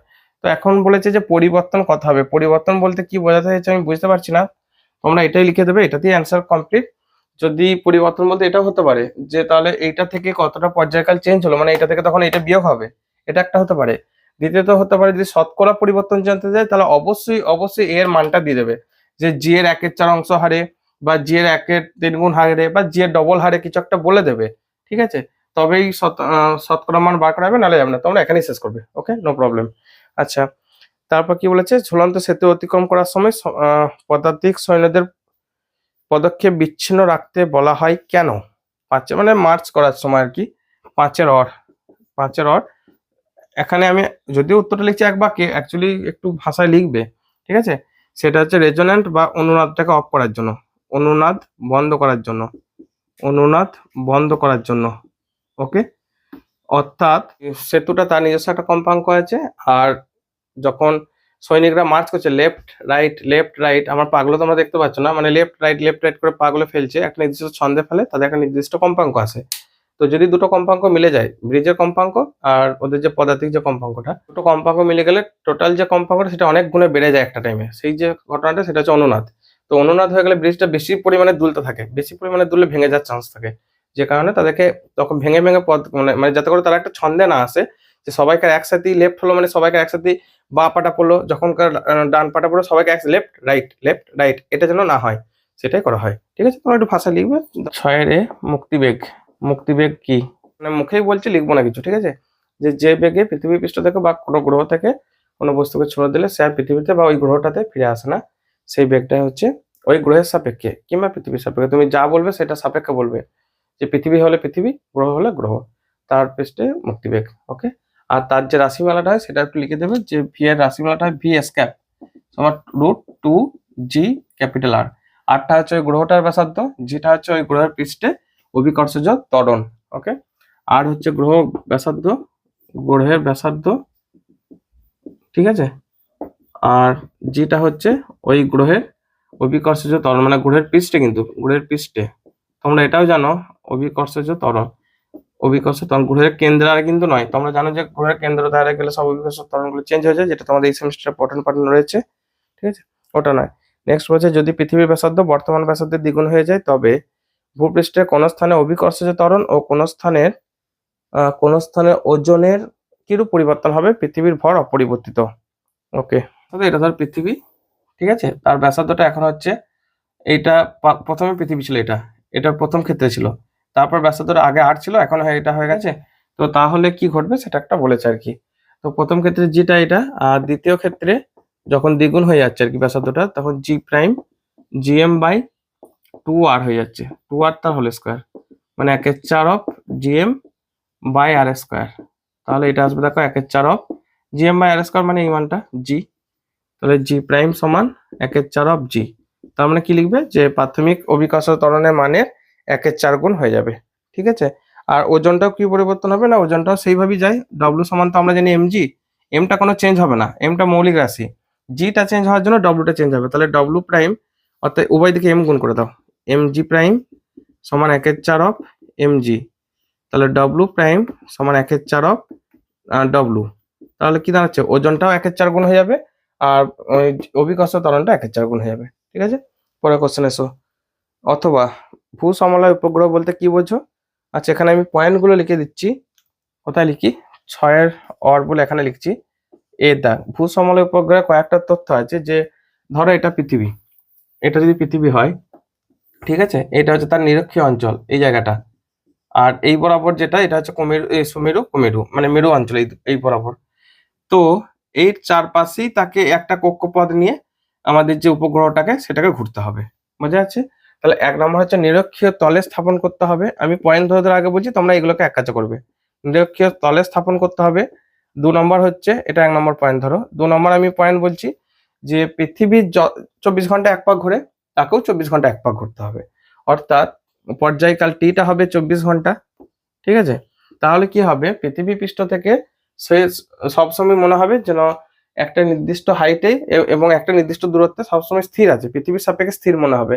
তো এই ধরনের যে উপগ্রহগুলো, সেগুলো হচ্ছে ভূসমলয় উপগ্রহ। আর তোমরা এই মানটা ক্যালকুলেট করেছিল অলরেডি আগে, যে প্রায় কমপক্ষে 36,000 কিলোমিটার দূরে তাকে স্থাপন করতে হবে, ঠিক আছে, না অ্যাকচুয়ালি 36,000 কিলোমিটার দূরেই।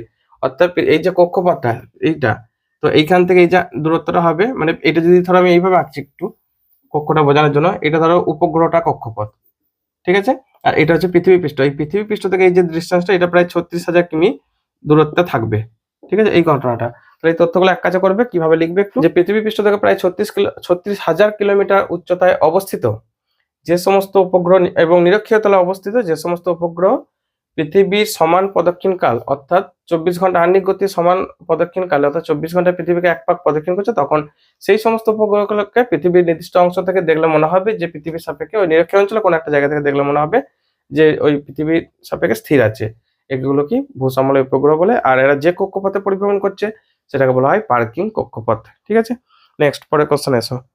পৃথিবীর আর ব্যাসার্ধে একটি সুষম গোলক ধরে নিয়ে দেখাও যে ভূপৃষ্ঠ থেকে এইচ উচ্চতায় অভিকর্ষজ ত্বরণ এবং ভূপৃষ্ঠ থেকে একই গভীরতায় অভিকর্ষজ ত্বরণ সমান হলে এইচ এর মান হচ্ছে এটা, যে এইচ উচ্চতায় অভিকর্ষজ ত্বরণ জি প্রাইম হলে পৃথিবী পৃষ্ঠে অভিকর্ষজ ত্বরণ জি, এবং পৃথিবী পৃষ্ঠে, আচ্ছা আমি এত লিখলে তো জায়গা কুলাতে পারবো না, পৃথিবী পৃষ্ঠে অভিকর্ষজ ত্বরণ, ধরো আমি এটা হচ্ছে পৃথিবী, ঠিক আছে, তো এইখানে আর ব্যাসার্ধের জন্য এই জায়গাটা হচ্ছে জি, আর এখান থেকে আবার এইচ উচ্চতায়, এই জায়গাটা এইচ উচ্চতায়, এখানে হচ্ছে জি প্রাইম, ঠিক আছে, এই জায়গাটা হচ্ছে জি প্রাইম, ওকে, এইচ উচ্চতার জন্য। তাহলে জি প্রাইম বাই জি, এখান থেকে লিখছি জি প্রাইম বাই জি, এই জি প্রাইমের মান হবে GM by R plus H তার হোল স্কোয়ার, আর এটা হবে জিএম বাই আর স্কোয়ার, ঠিক আছে। তো তাহলে এখান থেকে লিখতে পারি জি প্রাইম সমান জিএম, আচ্ছা জিএম কেটে আছে, R square by R plus H তার হোল স্কোয়ার, মানে জি ইন্টু, দেখো এই দিকটি লিখতে পারি R by R plus H তার হোল স্কোয়ার। এটা একটা ফর্মুলা। এটাকে কেন করে আনলাম, যখন এইচটা আর এর সাপেক্ষে নেগলিজিবল যদি না হয়, মানে এতটাই হাইট উঠে গেছি যে অভিকর্ষ ত্বরণটা একটা সিগনিফিক্যান্টলি চেঞ্জ হচ্ছে, ঠিক আছে, তখন কিন্তু আর এইচটাকে উজ্জ্ব করা যাবে না, না হলে আমরা সেই দ্বিপদ উপপাদ্যটা অ্যাপ্লাই করতাম, সেটা করা যাবে না।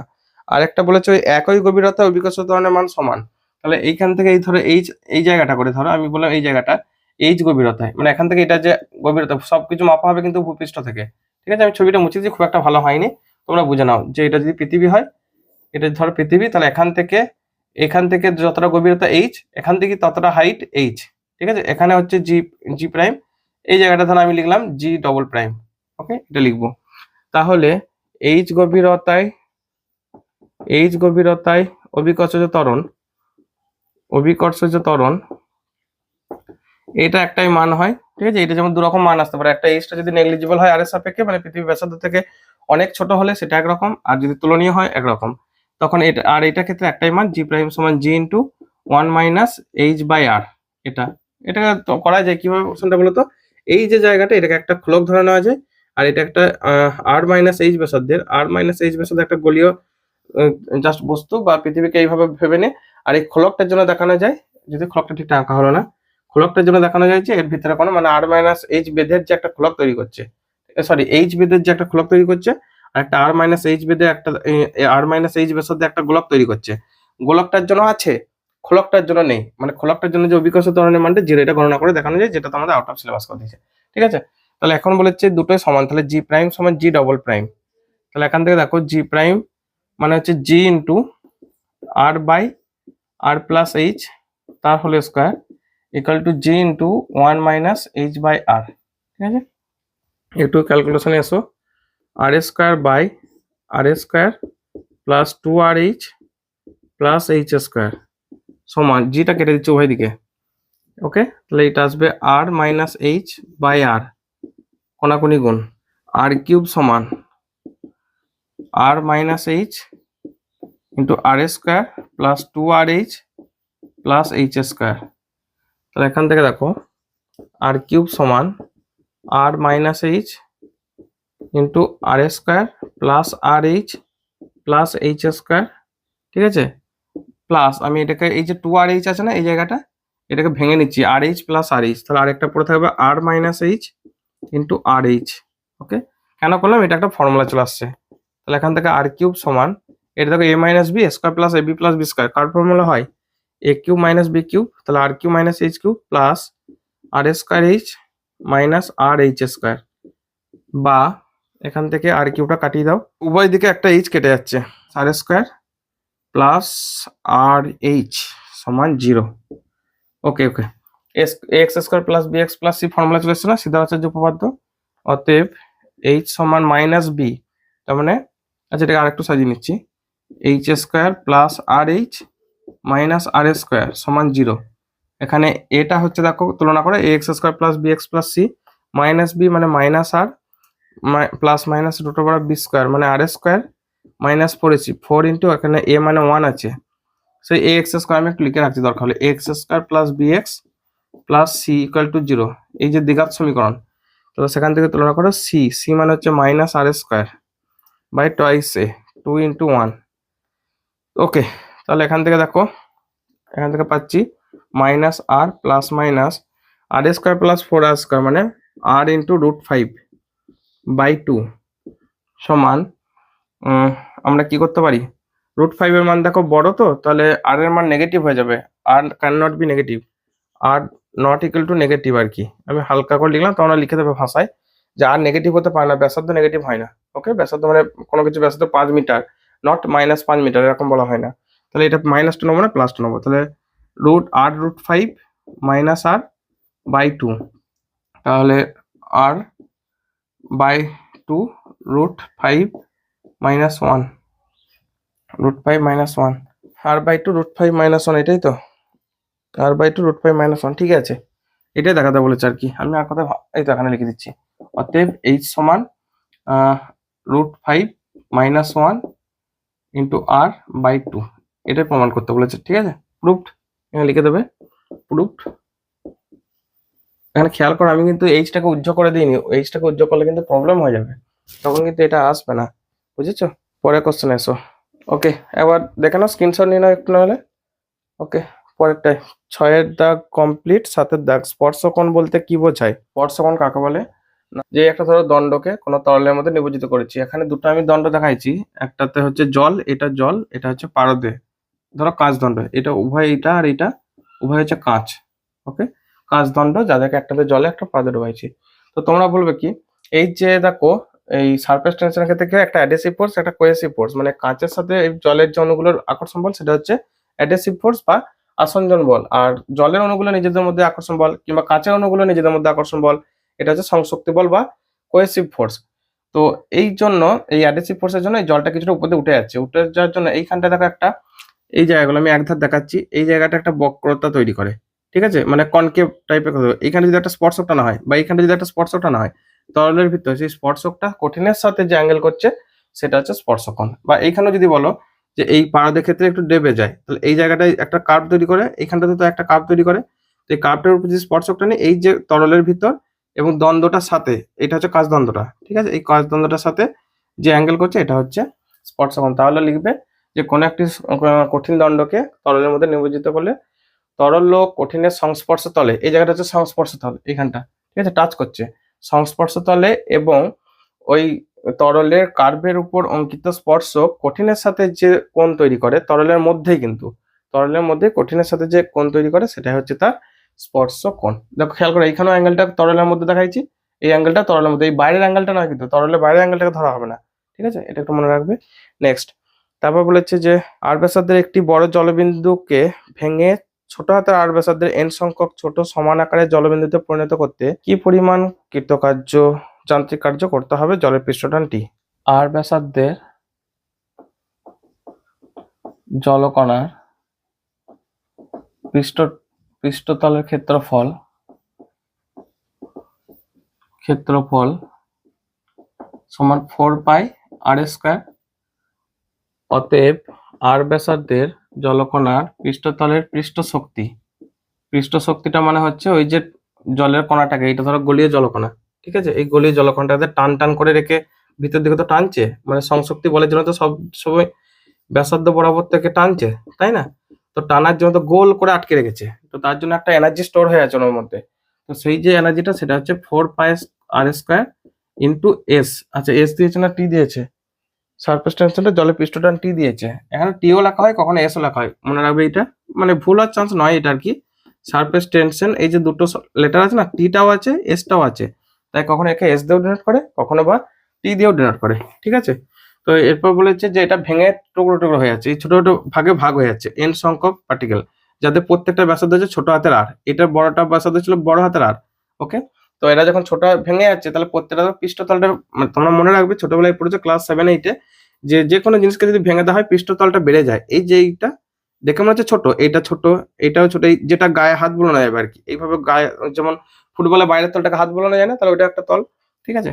তো এই যে ছোট, এইভাবে যদি সমস্ত পৃষ্ঠতলগুলো আমরা মানে ধরে নিই, সমস্ত পৃষ্ঠতলগুলো ধরার জন্য কিন্তু টোটাল যে সারফেসটা বেড়ে যায়, ঠিক আছে, এটা মনে রাখবে। তো এখন লিখছি আমি, অতএব আর ব্যাসার্ধের যখন ভেঙে যাচ্ছে তখন কিন্তু একটা জিনিস একই থাকছে, একটা হচ্ছে ভর, একটা হচ্ছে আয়তন। আর ব্যাসার্ধের জলকণার মোট আয়তন, জলকণার আয়তন সমান ছোট হাতের আর ব্যাসার্ধের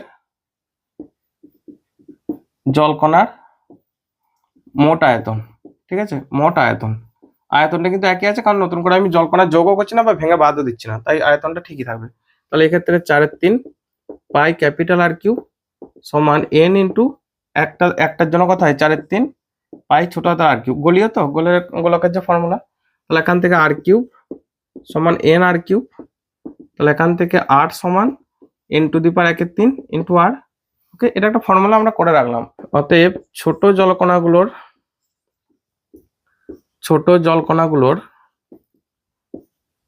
মোট শক্তি, মোট পৃষ্ঠ শক্তি, দেখো আমি কিভাবে নির্ণয় করছি। মোট পৃষ্ঠ শক্তি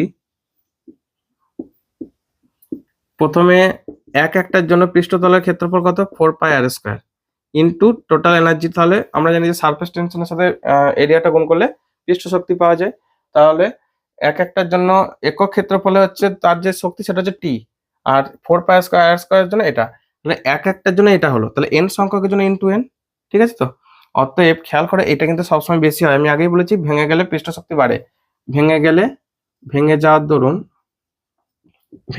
দরুন এটা সবসময় মনেও রাখবে এবং দেখানো যায় পৃষ্ঠতলের ক্ষেত্রফল বাড়ে, পৃষ্ঠতলের ক্ষেত্রফল বাড়ে, ঠিক আছে। তো যখন বাড়ছে তার মানে এটা অবশ্যই বেশি, এটাকে আমি S2 লিখছি আগের এনার্জিটাকে, আচ্ছা এটাকে E1 লিখছি, এটা E1, তাহলে এটাকে E2 লিখছি। ওকে, অতএব পৃষ্ঠ শক্তির পরিবর্তনটা মনে হচ্ছে ক্যালকুলেট করতে দিয়েছে। যান্ত্রিক কার্য কত করতে হবে, অতএব পৃষ্ঠ শক্তির পরিবর্তনটাকে বার করি। পৃষ্ঠ শক্তির পরিবর্তন আর যেটা শক্তির পরিবর্তন সেটা হচ্ছে যান্ত্রিক কার্য। কারণ আমাদের যে কার্য ওয়ার্ক এনার্জি যে থিওরিমটা, কার্য আর শক্তির যে একটা উপপাদ্য আছে না, কোনো কিছুকে এক জায়গা থেকে অন্য জায়গায় নিয়ে গেলে যে কাজ করতে হয় সেটা হচ্ছে, মানে যে কোনো কিছুকে এক অবস্থা থেকে অন্য অবস্থায় নিয়ে গেলে যে কাজ করতে হয় সেটা হচ্ছে প্রাথমিক অবস্থা তার মোট শক্তি মাইনাস অফ আচ্ছা অন্তিম মাইনাস প্রাথমিক আর কি, মোট শক্তি বিয়োগফল হয় বা গতিশক্তির বিয়োগফল হয়। তো তাহলে দেখো পৃষ্ঠ শক্তির পরিবর্তন এটা মাইনাস এটা, তাহলে 4 pi R square T into N minus আগেরটা 4 pi capital R square into T, common নিতে থাকো। 4 পাই টি কমন, প্রয়োগ কি রইলো N into R square minus capital R. এরপর আমি একটু বসাবো, আমাকে যেগুলো দেওয়া আছে সেই অনুযায়ী বসাতে হবে। আমাকে দেওয়া আছে ক্যাপিটাল আর, ছোট হাতে আরও দেওয়া আছে, তাহলে কোনটার আকারে, ঠিক আছে আমি উত্তরটা মেলাই, উত্তরটা যা থাকবে সেটাই বসাবো। উত্তর দেয়নি, ও তাহলে আর কি করবো, তাহলে কাজ করে এই আরটাকে আর এর আকারে লিখে নাও 4 পাই টি, ঠিক আছে। এই আরটাকে তাহলে লিখছি আর সমান আর বাই এন টু দি পাওয়ার 1/3, তাহলে এখানে লিখছি এন ইন্টু আর মানে হচ্ছে R by N to the পাওয়ার 1/3 তার হোল স্কোয়ার। দেখো এখানে 4 পাই আর স্কোয়ার আছে না, মাইনাস ওইটা R square minus R square. Okay, তাহলে এখান থেকে 4 পাই টি, ঠিক আছে, R square by R square common নিয়ে নাও ইন্টু আর স্কোয়ার। আচ্ছা এটাকে একটু ভালো করে সাজিয়ে লিখি, আমার লেখার তো জায়গা নেই। তাহলে এখান থেকে 4 পাই আর স্কোয়ার টি, ব্র্যাকেটের মধ্যে কি পড়ে যাচ্ছে শুধু ক্যালকুলেট করো। এন এখানে হচ্ছে এন টু দি পাওয়ার 2/3, তাহলে N by N to the power 2/3 মানে এন টু দি পাওয়ার 1/3, তাহলে এখানে পড়ে থাকছে N to the power 1/3 minus 1। এটাই হচ্ছে কৃতকার্য, ঠিক আছে। যে এখানে লিখে দেবে একটু যে পৃষ্ঠ শক্তির পরিবর্তন হচ্ছে কৃতকার্য, মানে ওইটাকে ভাঙতে গেলে এটাকে ভাঙতে গেলে তো আমাদেরকে একটা কাজ করতে হয়, না তো এমনি তো ভেঙে যাবে না, ঠিক আছে। তা কেন কাজ করতে হয়, সে অলরেডি পৃষ্ঠ শক্তি নিয়ে রেখেছে বলে, তবে মানে তার মধ্যে একটা এনার্জি স্টোর হয়ে আছে বলে সেই শক্তিটার বিরুদ্ধে আমাকে কাজ করতে হয়। ওকে ওকে, নেক্সট পরে কোশ্চেন আসো। যে বস্তুর অনুদৈর্ঘ্য পীড়ন ঘটলে আয়তন অপরিবর্তিত থাকে তার পাঁচের অনুপাত 0.5 হয়, তোমরা জানো তো, এর আগে একটা মডেল পেপারে দেবে ক্যালকুলেট করেছি। বলেছে যে বস্তুর অনুদৈর্ঘ্য পীড়ন ঘটলেও আয়তন অপরিবর্তিত থাকে, ধরো এই একটা বস্তু, ঠিক আছে, যার ব্যাসার্ধ হচ্ছে এইখান থেকে এইটা, এই যে ব্যাসার্ধটা হচ্ছে আর, এইখান থেকে এতটা, আর দৈর্ঘ্যটা হচ্ছে এল। ওকে, তো এটাকে যখন টেনে একটু বাড়ানো হলো, ধরো টেনে এইভাবে আমি বাড়ালাম, তো অ্যাকচুয়াল দৈর্ঘ্যটা ছিল এইখান পর্যন্ত, এই ডিএল পরিমাণ দৈর্ঘ্য বাড়ানো হলো, আর তার যে ব্যাসার্ধ এই জায়গাটা থেকে ছিল না, এখান থেকে এতটা এখান থেকে এতটা, সেটা এইখান থেকে যেটা কমে গেল সেটা হচ্ছে ডিএল। তাহলে 5 অনুপাত মানে হচ্ছে পার্শ্বীয় বিকৃতি বাই অনুদৈর্ঘ্য বিকৃতি, ঠিক আছে। অনুদৈর্ঘ্য বিকৃতি দুটো একই রাশি অনুপাত, তাই কোনো একক হয় না। পার্শ্ব বিকৃতির মানটা হয়, দেখো পার্শ্ব বিকৃতি মানে ডিআর, আচ্ছা এটা dr by R by dl by L, কেন মাইনাস থাকে কারণ এটা দৈর্ঘ্য বাড়লে ব্যাসার্ধ কমে যায় অ্যাকচুয়ালি, ঠিক আছে। তো অ্যাকচুয়াল ব্যাসার্ধের সাপেক্ষে যেটা কমলো আর অ্যাকচুয়াল লেন্থের সাপেক্ষে যেটা বাড়লো সেটাই। তাহলে দেখো আমরা জানি যে ভি সমান এই চোঙটার পাই আর স্কোয়ার এল আয়তন, তাহলে ডিবি সমান পাই ইন্টু 2 আর into L into DR plus পাই আর স্কোয়ার ইন্টু ডিএল। তো ডিবিটা 0, আয়তনটা অপরিবর্তিত মানে তার যে আয়তন চেঞ্জটা 0, তাহলে 0 সমান 2 পাই আর এল ইন্টু ডিআর প্লাস পাই আর স্কোয়ার ইন্টু ডিএল। একটু ক্যালকুলেট করে নাও, তাহলে আর এল ডিআর 2 প্লাস আর স্কোয়ার ডিএল সমান 0, আর একটা কাটিয়ে দাও 2l ডিআর প্লাস আর ডিএল সমান 0। আচ্ছা এখান থেকে কি লাগবে 2l dr by R plus dl সমান 0, 2 dr by R plus dl by L সমান 0, তাহলে এখান থেকে ডিআর বাই আর সমান minus half dl by L, বা এখান থেকে dr by R, dr by R, dl by L, এখানে মাইনাস নিয়ে নিচ্ছি হাফ, মানে 0.5। তাহলে সিগমার মানটা 5 অনুপাতে মান আসে 0.5। ঠিক আছে, এটাই ক্যালকুলেট করতে বলেছে। সোজা একটা জাস্ট ম্যাথমেটিক্যাল ক্যালকুলেশন, তোমরা এর আগে করেছো ডেরিভেটিভ একটা। ঠিক আছে, যেহেতু আগে করেছো অসুবিধা কিছু নয়। 7 অথবা বি, একটি বেকারে 4 ডিগ্রি সেলসিয়াস উষ্ণতায় জল দ্বারা কানায় কানায় পূর্ণ আছে, উষ্ণতা কমালে এবং বাড়ালে কি ঘটবে? 7 অথবা বি, 7 অর বি, উভয় ক্ষেত্রেই লিখে রাখছি, উভয় ক্ষেত্রেই উপচে পড়বে। ঠিক আছে, উভয় ক্ষেত্রেই উপচে পড়বে। ওকে, তোমরা চলে সে ব্যতিক্রান্ত প্রসারণ সম্পর্কে ধারণা আছে। তো তার যে গ্রাফটা হয় আয়তন, আর এটা হচ্ছে ভি মানে আয়তন, এদিকে হচ্ছে টেম্পারেচার ডিগ্রি সেলসিয়াস বা যে কোনো। তো এই যে গ্রাফটা এরকম করে আসে না, এই যে জায়গাটা, ঠিক আছে, তো এটা হচ্ছে ধরো 1 degree Celsius, 2 degree, 3 degree, 4 degree. তো এই যে 4 ডিগ্রি সেলসিয়াস এই উষ্ণতাটাতে আয়তনটা সর্বনিম্ন হয়। আস্তে আস্তে যত টেম্পারেচার আমি বাড়াতে থাকবো তত তার আয়তনটা এইদিকে বাড়তে থাকবে। আবার টেম্পারেচার যদি এদিকে কমাতে থাকি তাহলেও আয়তনটা এইদিকে বাড়তে থাকছে, মানে কি উপর দিকে উঠতে থাকছে আয়তনটা। তার ফলে কি হয়, জলের আয়তনটা বাড়তে থাকে। এখন যেহেতু জলটা একদম কানায় কানায় আছে, মানে এইখান পর্যন্ত আছে অ্যাকচুয়ালি, ঠিক আছে, তো সেটা আবার 4 ডিগ্রি সেলসিয়াসই রাখা আছে। তাহলে যখন আমি উষ্ণতা কমাবো তখন তো তার আয়তন বাড়বে, সে যখন উপচে পড়বে। আর যদি উষ্ণতা বাড়ায় তাহলে তো এমনিতেই আদার্স যে পদার্থগুলো, বেশিরভাগ পদার্থ যাদেরকে উষ্ণতা বাড়ালে বা তাপ দিলে আর কি তারা আয়তনে বাড়ে, তো তাদের মতোই আচরণ করবে, মানে সেক্ষেত্রেও আয়তন বাড়বে, সেক্ষেত্রেও উপচে পড়বে। বোঝা গেল? অর্থাৎ উষ্ণতা কমালেও উপচে পড়বে, উষ্ণতা বাড়ালেও উপচে পড়বে, মানে দুটো ক্ষেত্রে এইদিকে গেলেও গ্রাফটা এইদিকে উঠছে, এইদিকে গেলেও মানে টেম্পারেচার কমালেও গ্রাফটা উপর দিকেই উঠছে। ওকে, নেক্সট পরেরটা কি বলেছে? একটি বিকার হয়ে গেল 8-এর দাগ। ব্যাপ্তি নিরপেক্ষ চলরাশি, ব্যাপ্তি নির্ভর চলরাশি বলতে কি বোঝায়, একটি নির্দিষ্ট উদাহরণ সহযোগে আলোচনা করো। এইটাও অলরেডি আগের মডেল পেপারে আলোচনা করেছি, দেখবে আমরা অল্প করে আলোচনায় আসছি। যেগুলো ব্যাপ্তি নির্ভর, ব্যাপ্তি মানে একটা প্রসারিত আর কি, তো ভর অ্যাকচুয়ালি এখান থেকে যারা ভরের উপর ডিপেন্ড করে, ভরের উপর নির্ভর করে, ভরের উপর নির্ভর করে, ঠিক আছে। তো যে সমস্ত চলরাশিগুলো ভরের উপর নির্ভর করে, মানে তাপগতিবিদ্যায় বা তাপগতীয় সমস্যায় যে সমস্ত চলরাশি ভরের উপর নির্ভর করে তারা হচ্ছে ব্যাপ্তি নির্ভর চলরাশি। এক্সাম্পল আয়তন, মনে থাকবে। আর যারা ভরের উপর নির্ভর করে না তারা হচ্ছে ব্যাপ্তি নিরপেক্ষ, মানে এর উল্টোটা আর কি। যেমন ঘনত্ব ভরের উপর ডিপেন্ড করে না, কারণ ঘনত্ব চেঞ্জ হওয়া মানে অ্যাকচুয়ালি ভর আয়তন দুটোই চেঞ্জ হয়ে যেতে পারে। তো ব্যাপ্তি নিরপেক্ষ সেটা হচ্ছে ভরের উপর নির্ভর করে না, ভরের উপর নির্ভর করে না, ঠিক আছে। যেমন ঘনত্ব, সাধারণত কোনো রাশিকে যদি আরেকটা রাশি অনুপাত আকারে লেখা থাকে সেইগুলো হয় ব্যাপ্তি নিরপেক্ষ, যেমন ঘনত্ব। ওকে, কারণ ঘনত্ব মানে ভর বাই আয়তন দুটোর অনুপাত আকারে আছে, তো তো সেক্ষেত্রে এটা একটা ব্যাপ্তি নিরপেক্ষ। ওকে, এটা মনে রাখবে আর কি। বা একক আয়তন, একক কোনো কিছুর উপর ডিপেন্ড করলে তার সেই রাশিমালাগুলো সেগুলো হচ্ছে ব্যাপ্তি নিরপেক্ষ। ওকে, পরের কোশ্চেন, নেক্সট কোশ্চেন কি বলছে? 27 ডিগ্রি আর 227 ডিগ্রি সেলসিয়াস উষ্ণতার মধ্যে ক্রিয়াশীল কোনো কার্নো ইঞ্জিনের দক্ষতা কত? কার্নো ইঞ্জিনের দক্ষতা আমি এখানে লিখছি বি, এটা equal to 1 minus T2 by T1 পার্সেন্টেজে ইন্টু 100%, ঠিক আছে। আর T2 T1টা হচ্ছে উৎসের টেম্পারেচার। ধরো এই একটা টেম্পারেচার, মানে তাপীয় আধার আর কি, যার তাপ আছে Q1, তার যে টেম্পারেচার T1, এখান থেকে একটা হিট ইঞ্জিনকে সে কন্টিনিউ তাপ দিচ্ছে, এবং এই হিট ইঞ্জিনে তাপ পাওয়ার ফলে সে একটা কাজ করছে, বাহ্যিকভাবে একটা কাজ করছে।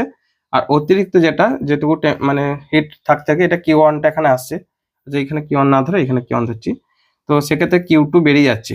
এই যে Q2 তাপটা বেরিয়ে যাচ্ছে, সে ধরো বাতাসে লীন হয়ে যাচ্ছে বা ধরো পরিবেশে ছড়িয়ে পড়ছে, সে তার যে টেম্পারেচার তাপীয়, এটাকে বলা হচ্ছে তাপীয় আধার, তাপীয় সোর্স বা উৎস, ঠিক আছে। আর এটা হচ্ছে সিঙ্ক, মানে যে তাপটাকে গ্রহণ করে, শোষক, এটাকে বলতে পারো তাপীয় শোষক। তো তার যে টেম্পারেচার সেটা হচ্ছে T2। তাহলে এর যে কর্মদক্ষতা রাশিমালা হয়, এটা হচ্ছে কর্মদক্ষতা, যেটা উপরে করে লিখে দিই, ঠিক আছে। তাহলে এটা equal to 1 minus T2 by T1। মনে রাখবে এগুলো সব কিন্তু কেলভিন আসবে, না হলে কিন্তু মারাত্মক ভুলে যাবে, ঠিক আছে।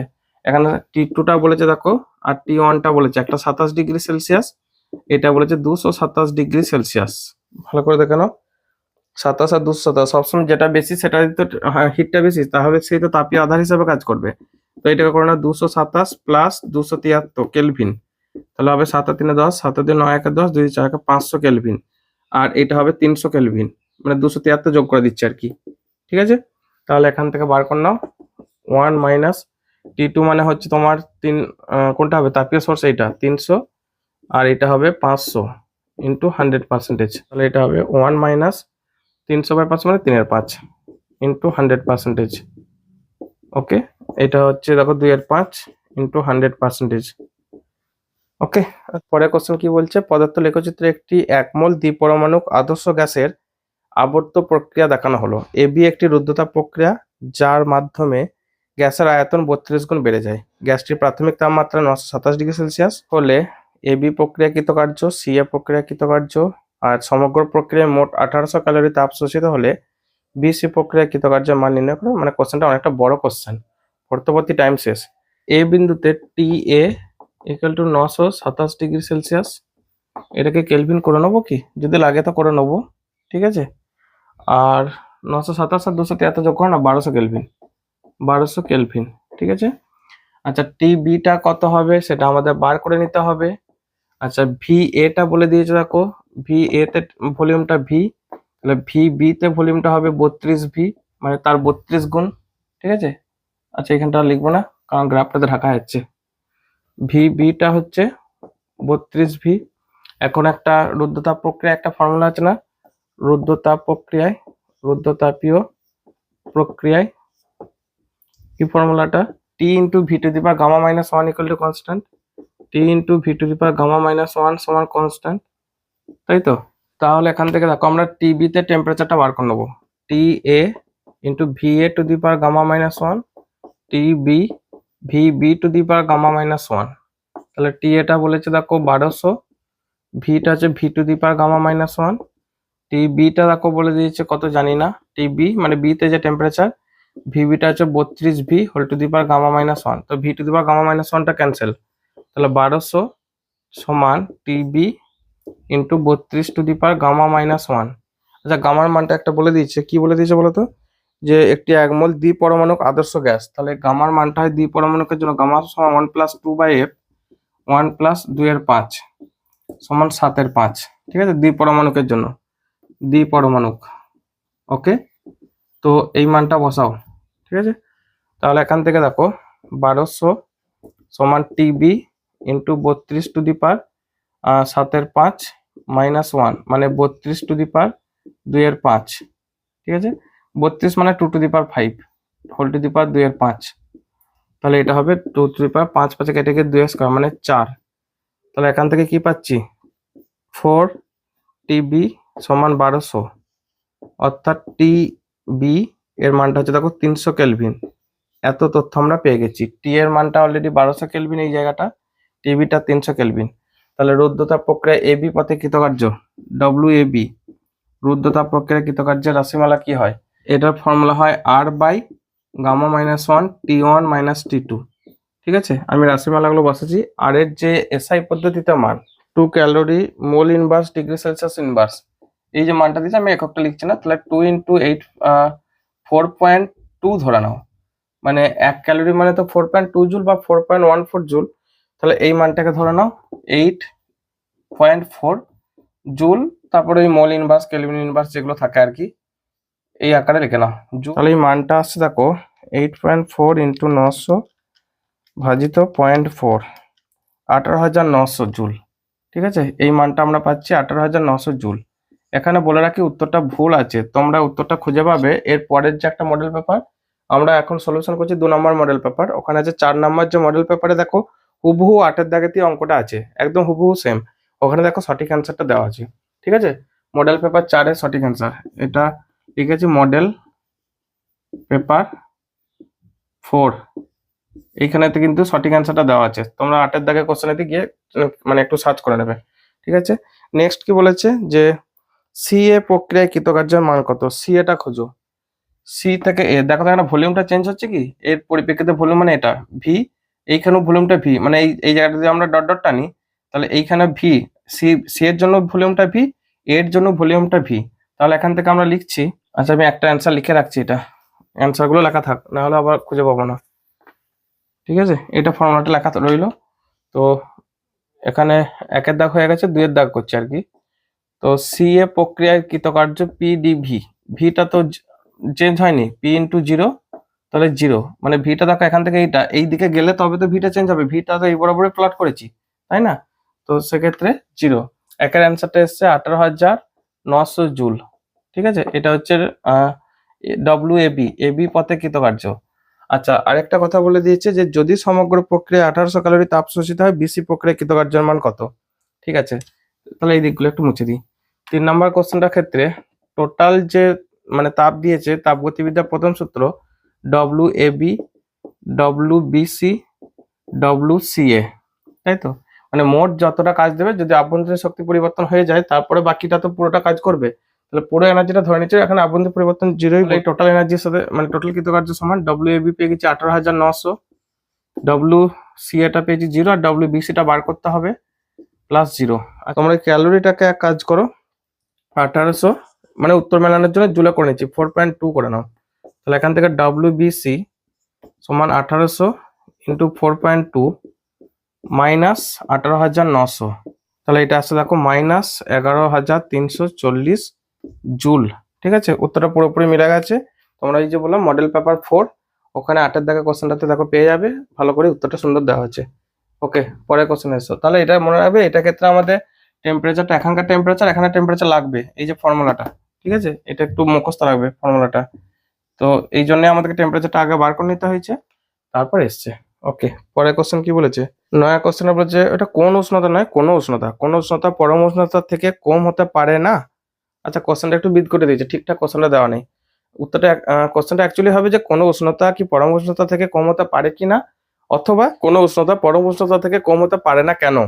সেখানে ইটা কি হয় 0, আর ই সমান কি জানি, গ্যাস অণুগুলোর যে গড় গতিশক্তি 3/2 ঠিক আছে, তাহলে ইটা 0 মানে হচ্ছে টিটা 0 হলেই, অর্থাৎ কেলভিন একক, কিন্তু টিটা কেলভিন এককে 0 হলেই তখন হচ্ছে আমাদের ইটা 0 হয়। ঠিক আছে, এখন প্র্যাকটিক্যালি যেটা ঘটে যায় যে এই যে কেলভিন মানে 0 কেলভিন মানে আবার হচ্ছে 0 কেলভিন -273 ডিগ্রি সেলসিয়াস, প্রায় মানে 273.16 নাকি একটা থাকে, যাই হোক। তো এই গ্যাস অণুগুলো অত কম টেম্পারেচারে যাওয়ার আগেই তারা কিন্তু তরলে পরিণত হয়ে যায়, ফলে তাদেরকে আর এর বেশি আর কিন্তু ছোট করা যাবে না, বা হয়তো তারা অনেক ক্ষেত্রে অনেক গ্যাস আছে, যেমন ধরো কার্বন ডাইঅক্সাইড, তারা জমে বরফও হয়ে যায়, শুষ্ক বরফ। ওকে, ফলে যখন জলে পরিণত হয়ে যাচ্ছে তখন কিন্তু আর তাদেরকে আর কিন্তু ছোট করা যাচ্ছে না। ঠিক আছে, ফলে এর নিচে আর যাওয়া যায় না।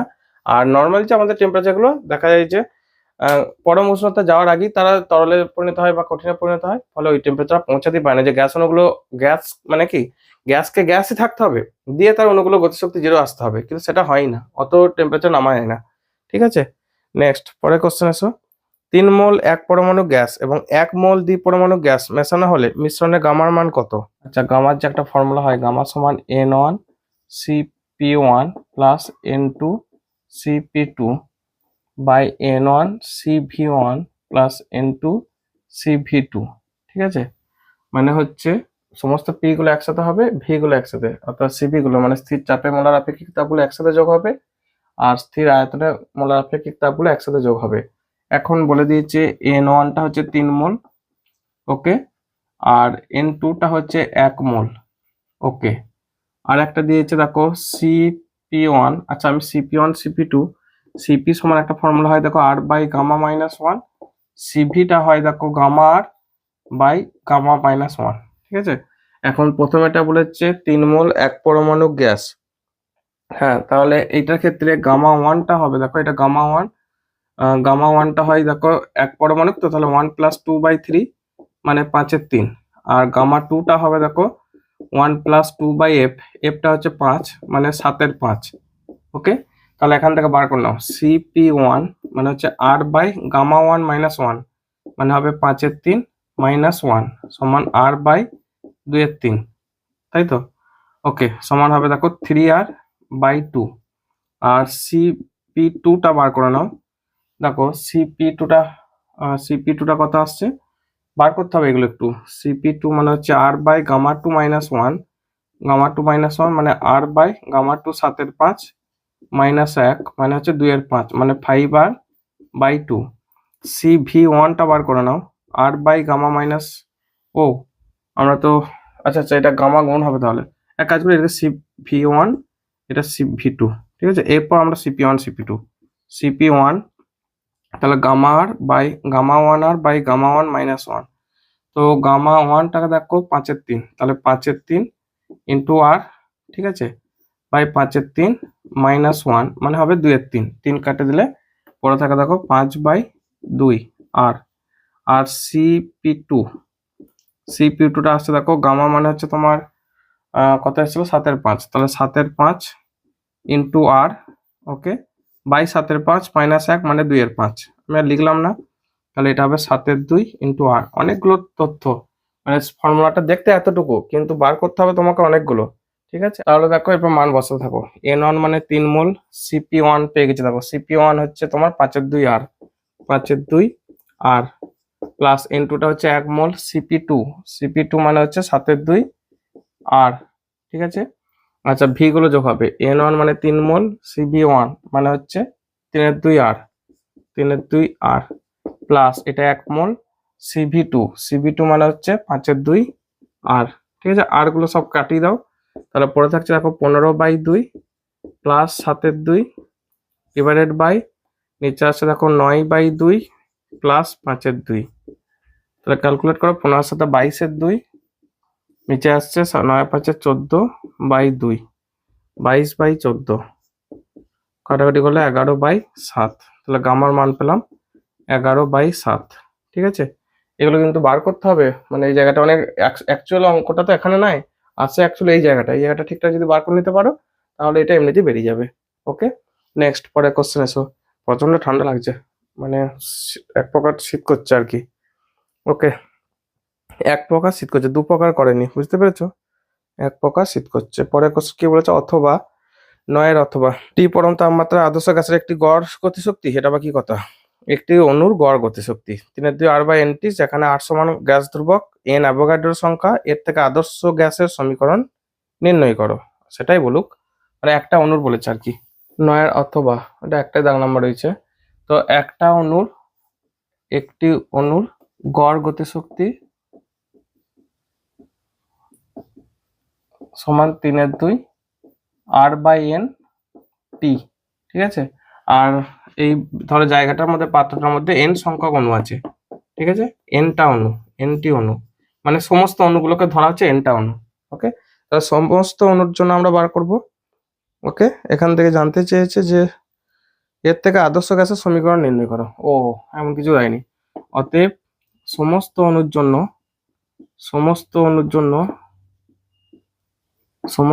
জন্য তাহলে এটা হচ্ছে 1 মোল অণুর গড়, সমস্ত অণুর জন্য মোট শক্তি ই সমান 3/2 R by N into T into N, মানে অ্যাভোগাড্রো সংখ্যক অণু আছে ধরো। আচ্ছা, টোটাল এনটা অণু আছে ধরো, আর এন মোল গ্যাস, ছোট হাতে এনটা হচ্ছে এন মোল গ্যাস, ঠিক আছে।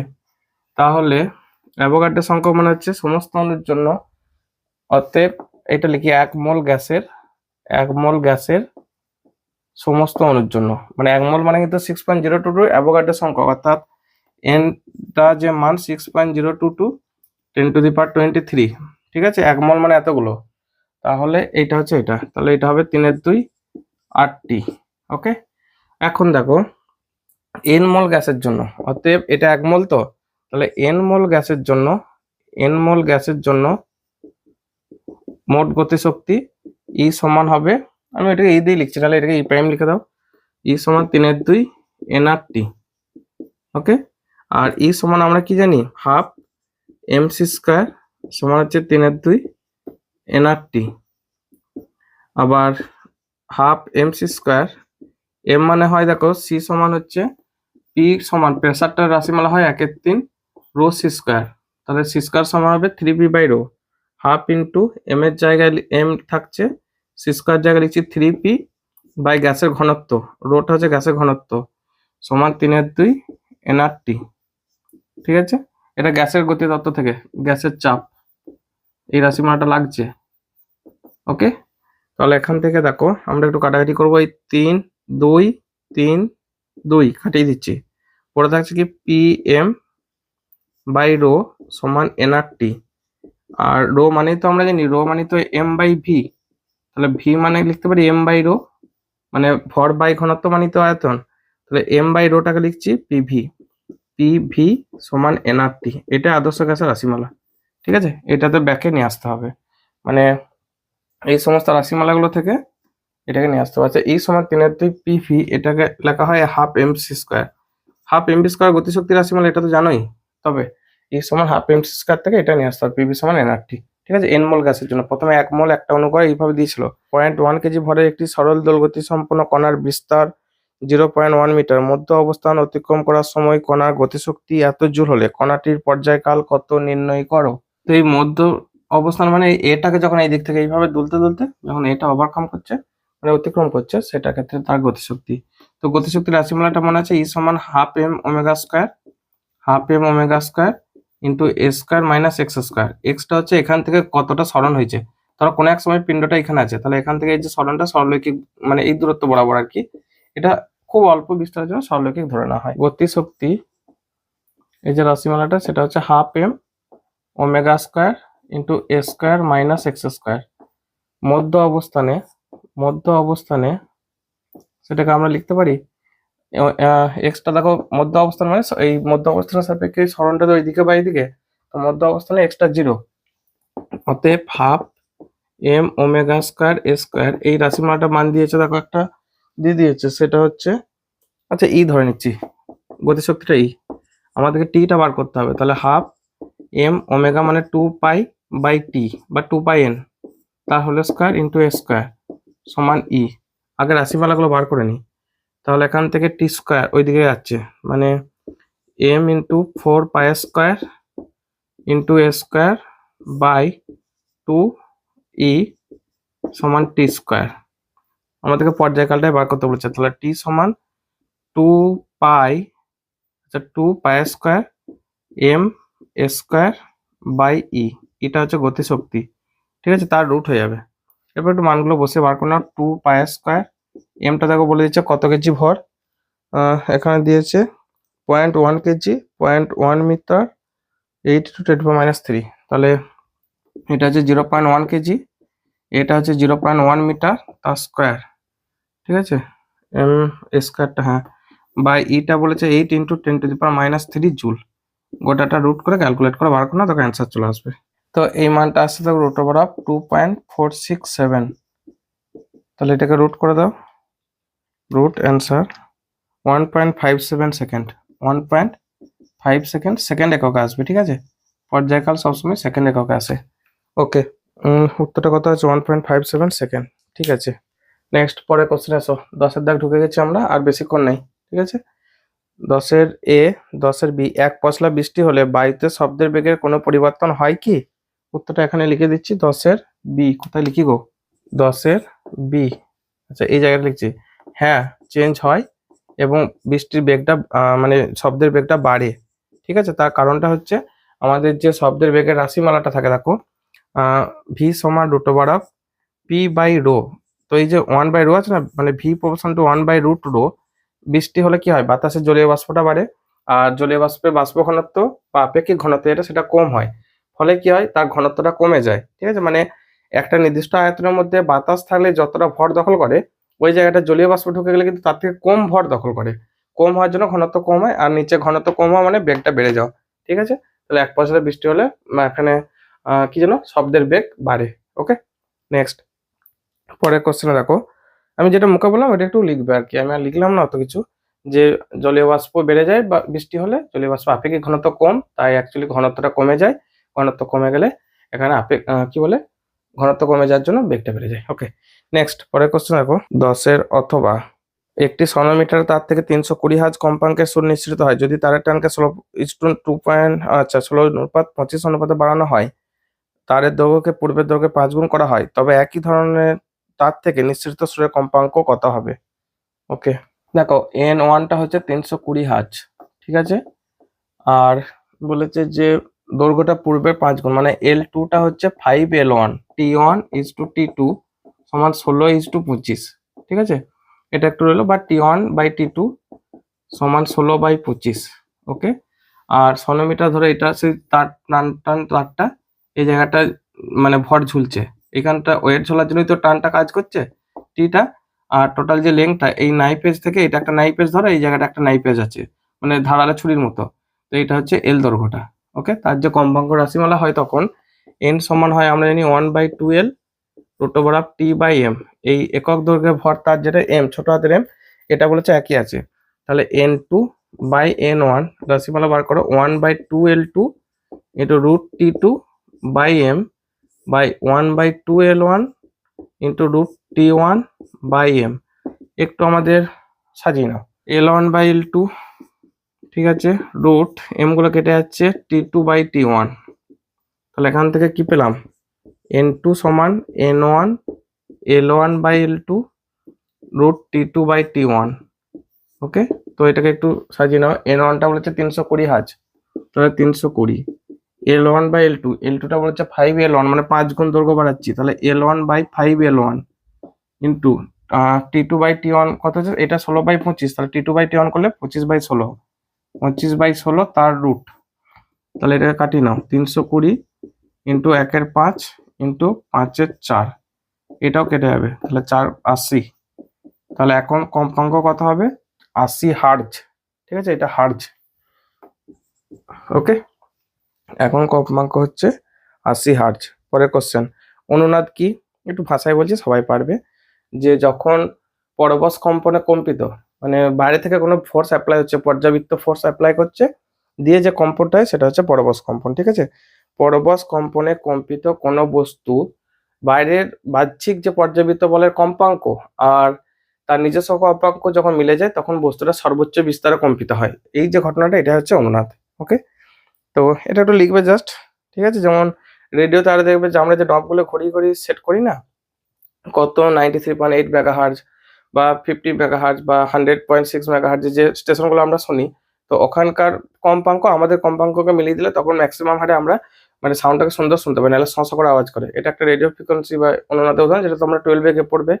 আর নর্মালি ব্রিজে মার্চ করার সময় যে কম্পন হয় তখন মানে সর্বোচ্চ কম্পাঙ্কে কম্পিত হতে পারে। সনোমিটারে বাদ্যযন্ত্র যেগুলো আমাদের যে বেতার, কি বলে, একতারা দোতারা যেগুলি থাকে আর কি, হারমোনিয়াম, একতারা দোতারা, গিটার, ভায়োলিন ইত্যাদি, যেগুলো আর কি, ভায়োলিন বা গিটার, আরো যেগুলো আছে সেগুলো সবই হচ্ছে আমাদের অনুনাদের কম্পাঙ্কে। যখন অনুনাদে মিলিয়ে নিতে পারবে তখন সর্বোচ্চ কম্পন মানে 22 স্তম্ভর কম্পন আর যে তারের কম্পন দুটো মিলে গেলে সর্বোচ্চ কম্পন শুনতে পাই। তখন আমরা মানে আমাদের যে গিটারের সুরটা বা ধরো বেতারের যেগুলো থাকে আর কি, একতারা দোতারা যেগুলো সব থাকে, তাদের যে সুরটা বেশ মিষ্টি এবং সবচেয়ে সর্বোচ্চ হারে বেরিয়ে আসে। ঠিক আছে, নেক্সট সেকশন সি, সংনম্য প্রবাহী বলতে কি বোঝো? সংনম্য প্রবাহীর উদাহরণটা হচ্ছে, দেখো, গ্যাস। সংনম্য প্রবাহী এর উদাহরণটা আগে বলে তারপর আমরা সংজ্ঞাতে আসছি। গ্যাস, ঠিক আছে, তো যে সমস্ত প্রবাহীর উপর চাপ প্রয়োগ করলে তার ঘনত্ব সেই অনুপাতে বেড়ে যায়, অর্থাৎ তার যে ঘনত্ব রো প্রপোর্শনাল টু পি, মানে বাইরে থেকে চাপ প্রয়োগ করলে তার ঘনত্ব বেড়ে যায়, মানে তার আয়তন সংকুচিত হয়, অর্থাৎ তাকেই বলা হয় সংনম্য প্রবাহী। যেমন হচ্ছে গ্যাস, আর তরল হচ্ছে মনে রাখবে অসংনম্য। ঠিক আছে, পরের কোশ্চেন বলেছে দার্জিলিং এ 100°C অপেক্ষা কম উষ্ণতায় জল ফোটে কেন? পি সমান রো জিএইচ ফর্মুলা তোমাদের মনে আছে, পি সমান রো জিএইচ। যত হাইট বাড়তে থাকে এই রো জিএইচ আকারে প্রেসারটা কমতে থাকে, আর নিচের দিকে হলে প্রেসার বাড়তে থাকে, পিটা বাড়ে। ঠিক আছে, আর যত উপর দিকে উঠবে প্রেসারটা কমে। তো দার্জিলিং আমাদের নর্মাল যে আমাদের বাসস্থানের সাপেক্ষে অনেকটা পার্বত্য এলাকা, তো মানে হিমালয় পর্বতের কাছাকাছি, সে অনেক উঁচুতে অবস্থিত, ফলে সেখানে হাইটটা অনেক বেশি হওয়ার জন্য বায়ুমণ্ডলের চাপটা কম হয়। বায়ুমণ্ডলের চাপটা বোঝার জন্য মনে রাখবে, ধরো এটা বায়ু স্তরগুলো, ঠিক আছে, তো নিচের স্তরে দেখো সমস্ত ওজনগুলো তো নিচে এসে পড়ছে, তাই না? সমস্ত স্তরগুলোর ওজন নিচে এসে পড়ছে বলে নিচের স্তরে চাপটাও বেশি, ওজন বেশি মানে চাপ বেশি। এইটার ক্ষেত্রে আমি এরকম ভাবে উদাহরণটা বলি সবাইকে, কল্পনা করো যে একটা সারিতে ধানের বস্তা রাখা আছে, এক সারি ধানের বস্তা পরপর রাখা আছে, তার উপরে আবার এক সারি ধানের বস্তা, তার উপরে আবার এক সারি ধানের বস্তা, এইভাবে কন্টিনিউ ধানের বস্তাগুলো ধরো থাকানো আছে। তো সব থেকে চাপ কোনটার উপর বেশি পড়বে? অবশ্যই নিচেটা, কারণ সমস্ত উপরের যে ধানের বস্তাগুলো তাদের ওয়েটটাকে নিচেটাই সহ্য করছে। ঠিক আছে, তেমনি সমস্ত বাতাস খানিকগুলো স্তরের বাতাসটাকে, তো সেই স্তরগুলো সমস্ত ওজনটা নিচেতে বেশি পড়ছে, তাই নিচেতে চাপটা বেশি। ফলে আমাদের যখন জলটা ফুটছে, জলের উপরে যে বাতাসের চাপটা, ঠিক আছে, সেটা সব থেকে বেশি, ফলে তাকে চেপে ধরে রাখছে, ফুটতে দিচ্ছে না জলটাকে। এইভাবে ভাবো যে চেপে ধরে রাখছে। তো যখন জল এরপর ফুটতে যাচ্ছে তখন তার ফুটনাঙ্কে পৌঁছে যাওয়া মানে হচ্ছে বাষ্পের চাপ, জলের মানে জলটা ফুটে তো বাষ্প হচ্ছে, সেই বাষ্পের চাপ আর উপরে বায়ুমণ্ডলের চাপ সমান হয়ে যাওয়া, এটা হচ্ছে স্ফুটনে পৌঁছে যাওয়া আর কি। তো যখন দার্জিলিং এর ক্ষেত্রে উপরে বায়ুমণ্ডলের চাপটা কম হয়, ফলে তাড়াতাড়ি ফুটে, মানে জলটা বাষ্পের চাপটা সমান হয়ে যায়, ফলে অল্প টেম্পারেচারে ফুটতে শুরু করে। ঠিক আছে, নেক্সট মানে মনে রাখবে অ্যাকচুয়াল অ্যান্সারটা হচ্ছে এই উচ্চতা বাড়লে প্রেসার কমে, বায়ুমণ্ডলের চাপ কমার জন্য তাড়াতাড়ি ফোটে। ওকে, পরের কোশ্চেন কি বলেছে, কোন বস্তুর ইয়ং গুণাঙ্কের মান দিয়েছে, ওই বস্তুর দৃঢ়তা গুণাঙ্কের মানের ব্যাপ্তি কি হবে। দেখো আমাদের ইয়ং গুণাঙ্কের সাথে দৃঢ়তা গুণাঙ্ক n, ওয়াইটা হচ্ছে ইয়ং গুণাঙ্ক, ওয়াইটা হচ্ছে ইয়ং গুণাঙ্ক, ঠিক আছে, ইয়ং মডুলাস, আর আমাদের সিগমাটা হচ্ছে পয়জনস রেশিও বা পয়জনের অনুপাত বা প্রমাসের অনুপাত যাই বলো, এনটা হচ্ছে দৃঢ়তা গুণাঙ্ক বা রিজিডিটি মডিউলাস, ঠিক আছে, বা দৃঢ়তা গুণাঙ্ক। তো এখন সিগমার মানটা কি কি ভ্যারি করে, সিগমার মানকে মানে প্র্যাকটিক্যালি যেটা হয় সেটা হচ্ছে 0 থেকে সিগমার মানটা হাফের মধ্যে ভ্যারি করে, আর আইডিয়ালি মানে আদর্শগতভাবে সেটা ভ্যারি করে -1 থেকে সিগমার মান হাফের মধ্যে, কিন্তু মাইনাসে পৌঁছানো যায় না। ঠিক আছে, কারণ তার আগে ভেঙে যাবে বস্তু আর কি, ভেঙে যাবে, ছিঁড়ে যাবে, এসব ঘটে। তো যাই হোক, তাহলে এখানে আমাদের মানটাকে সিগমার মানটা একবার 0 ধরো আর একবার সিগমার মানটাকে হাফ ধরো, দিয়ে অ্যান্সার বার করো। তাহলে সিগমাটা যখন 0 তখন ওয়াইটা বলেছে দেখো 24 into 10⁻10 newton per metre square, তাহলে 24 ইন্টু 10⁻10 সমান 2n ইন্টু 1 প্লাস 0 মানে 2n। তাহলে এখানে n এর মানটা আসছে দেখো 24 ইন্টু 10⁻10 বাই 2, তাহলে 12 into 10⁻10 newton per metre square. একই একক হবে, একক তো সবসময় একই হয় জানো, এই যে স্থিতিস্থাপক গুণাঙ্কগুলো সবারই একক একই। আচ্ছা, সিগমার মান যখন হাফ তখন এনটা হবে দেখো, এটা আমি লিখে দিই আগে, দাঁড়াও, Y equal to 2n 1 plus half, তাহলে এটা হবে 2n ইন্টু 3/2 সমান 3, তাহলে এটা হবে ওয়াই বাই 3, ওয়াই এর মানটা হচ্ছে 24 ইন্টু 10⁻10 বাই 3, তাহলে এটা হবে 8 into 10⁻10 newton per metre square. তাহলে এন এর যে ব্যাপ্তিটা হবে সেটা 8 ইন্টু 10⁻10 থেকে এই মানটা 8 থেকে 12, অর্থাৎ 8 ইন্টু 10⁻10 থেকে 12 into 10⁻10 newton per metre square, এই ব্যাপ্তির মধ্যে থাকবে আর কি এটা। ঠিক আছে, উত্তরটা একটু মিলিয়ে নাও তো, উত্তরটা কি দিয়েছে, 12 ইন্টু 10⁻10 থেকে 8 ইন্টু 10⁻10, ঠিক আছে, একই ব্যাপার, মানে কম থেকে বেশি, বেশি থেকে কম যাবে আর কি। ঠিক আছে, ওকে, নেক্সট পরের কোশ্চেন এসো, সংকট বেগ ও প্রান্তীয় বেগের মধ্যে পার্থক্য লেখো। দেখো সংকট বেগ জিনিসটা কি, যে কোনো একটা নলের মধ্যে প্রবাহী যাচ্ছে, সে যখন ধারারেখ প্রবাহ যাচ্ছে, একটা আস্তে আস্তে তার বেগটা বাড়তে বাড়তে তখন সে বিক্ষুব্ধ প্রবাহ বা অশান্ত প্রবাহে পরিণত হয়। তো যে বেগেতে ধারারেখটা অর্থাৎ শান্ত প্রবাহ থেকে অশান্ত হচ্ছে বা বিক্ষুব্ধ প্রবাহে পরিণত হচ্ছে, বা স্তরিত প্রবাহ থেকে ল্যামিনার ফ্লো থেকে টার্বুলেন্ট ফ্লো, ঠিক আছে, ল্যামিনার ফ্লো থেকে টার্বুলেন্ট ফ্লোতে পরিণত হচ্ছে, যে বেগেতে যাওয়ার সময় সেটা হচ্ছে সংকট বেগ। প্রান্তীয় বেগ জিনিসটা কি, যে কোনো একটা সান্দ্র তরলের মধ্যে কোনো একটা বস্তু পড়ছে, অসীম দৈর্ঘ্যে সান্দ্র তরল আর কি বলা হয়।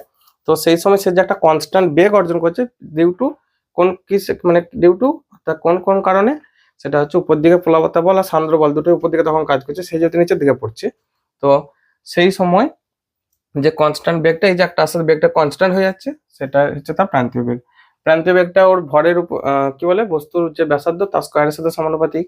আর এখানে সংকট বেগ যেটা, সেটা কিন্তু নলের ব্যাসার্ধের উপর ডিপেন্ড করে, এই বস্তুটার ব্যাসার্ধের উপর ডিপেন্ড করে। এখানে নলের ব্যাসার্ধের কোনো প্রভাব নেই, ওখানে নলের ব্যাসার্ধের উপর প্রভাব আছে, এইভাবে কয়েকটা পয়েন্টকে দেবে।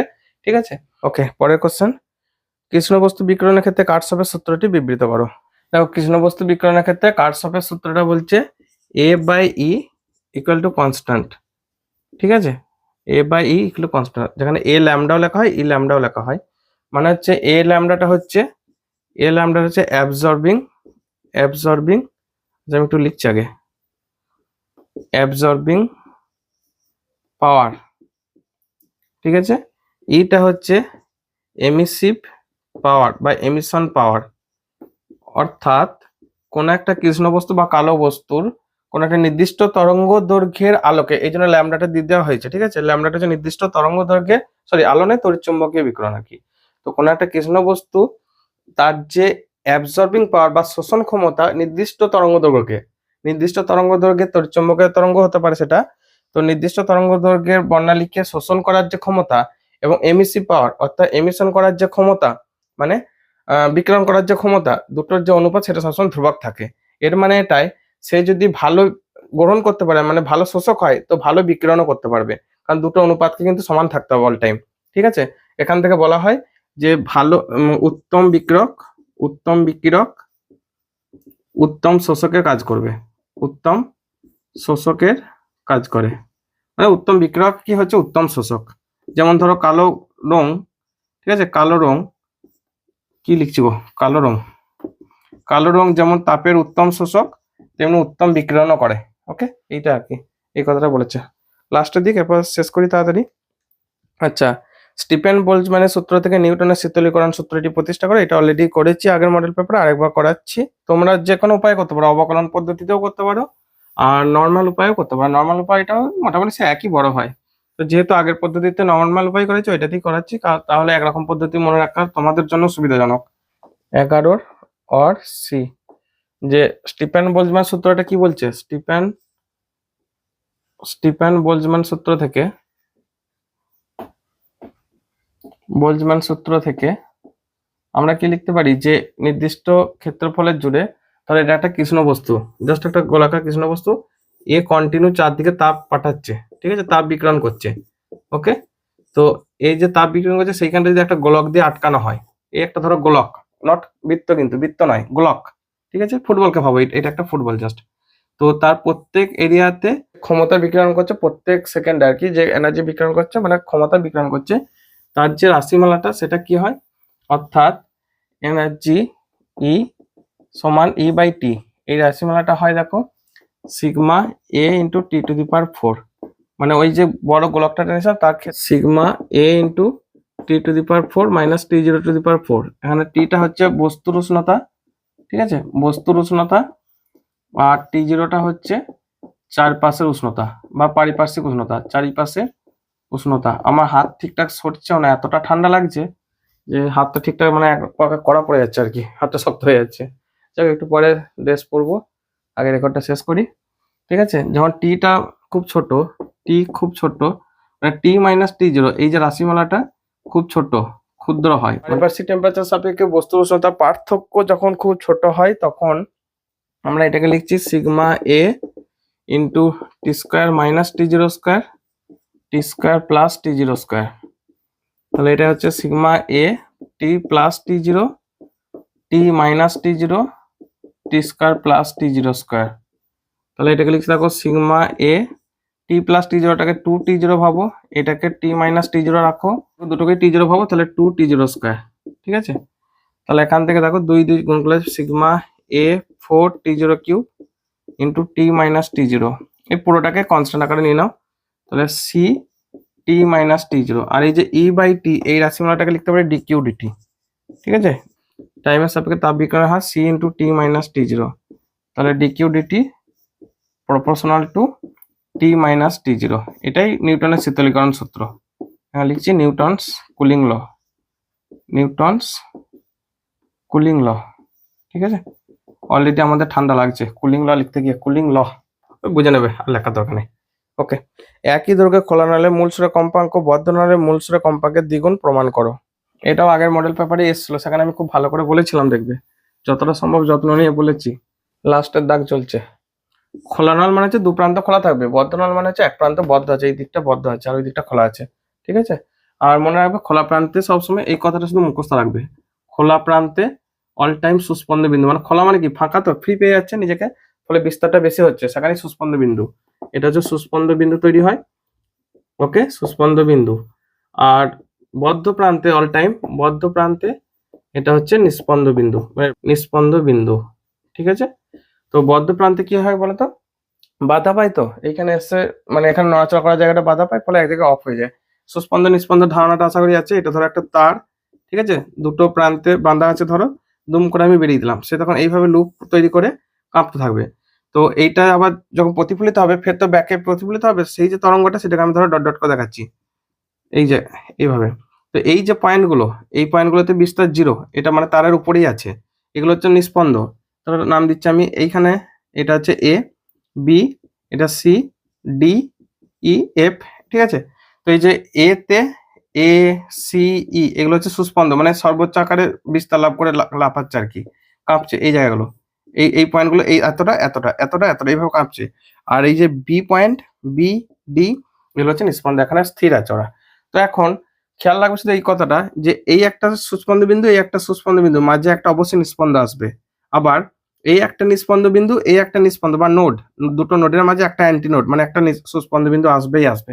এই জিনিসটা শুধু খেয়াল রাখো, ঠিক আছে? ওইটা আমি আর মানে আর লিখবো না, ওই জন্য বলে দিলাম। ওকে, তাহলে এইখানটা আমি বললাম সুস্পন্দ বিন্দু, এইখানটা নিস্পন্দ। তো সুস্পন্দ আর নিস্পন্দের মাঝে কিছু আসবে না। একটু আগে সেই ছবিটা এঁকেছিলাম, এইভাবে ভাবো একবার, যে এইটা ধরো এই সুস্পন্দ আর এখানে নিস্পন্দ, এদের মাঝে আর কিছু নাই। কিন্তু যখন দুটো সুস্পন্দ বলবো, এই জায়গাটা ধরো একটা সুস্পন্দ, এই জায়গাটা একটা সুস্পন্দ, এদের মাঝখানে এই জায়গাটা নিস্পন্দ বিন্দু আসবেই আসবে, এই জায়গাটা নিস্পন্দ আসতে হবে, ঠিক আছে? তাহলে এটা যখন একটা সুস্পন্দ, এইখানটা সুস্পন্দ, তাহলে এর মাঝখানে একটা নিস্পন্দ আসবেই আসবে। অন্যদিকে এইটার ক্ষেত্রে দেখো, এখানে ডাইরেক্ট সুস্পন্দ বিন্দু, এইখানটা হচ্ছে নিস্পন্দ বিন্দু, এর মাঝখানে কিছু আসবে না। তাহলে এই পয়েন্টটাকে আমি তরঙ্গটাকে মানে এইভাবে তরঙ্গটা আঁকতে হবে। এই জায়গাটা ধরো, আমি তরঙ্গটা এই জায়গাটা আঁকছি, দেখো এই যে জায়গাটা হচ্ছে এইভাবে, এটা আর এটা হচ্ছে মুখটা, তো সেইভাবে আঁকবো আর কি। তো তাহলে এই জায়গাটা থেকে এইভাবে একটু আঁকে নাও। এটা তরঙ্গটা এখনো কমপ্লিট করেনি, এইদিকে আরো এগোতো, মানে এটা আরো এইদিকে এগোতো। ওকে, তো সেই জন্য এইভাবে আঁকবো, এইটার ক্ষেত্রে এইভাবে আঁকবো।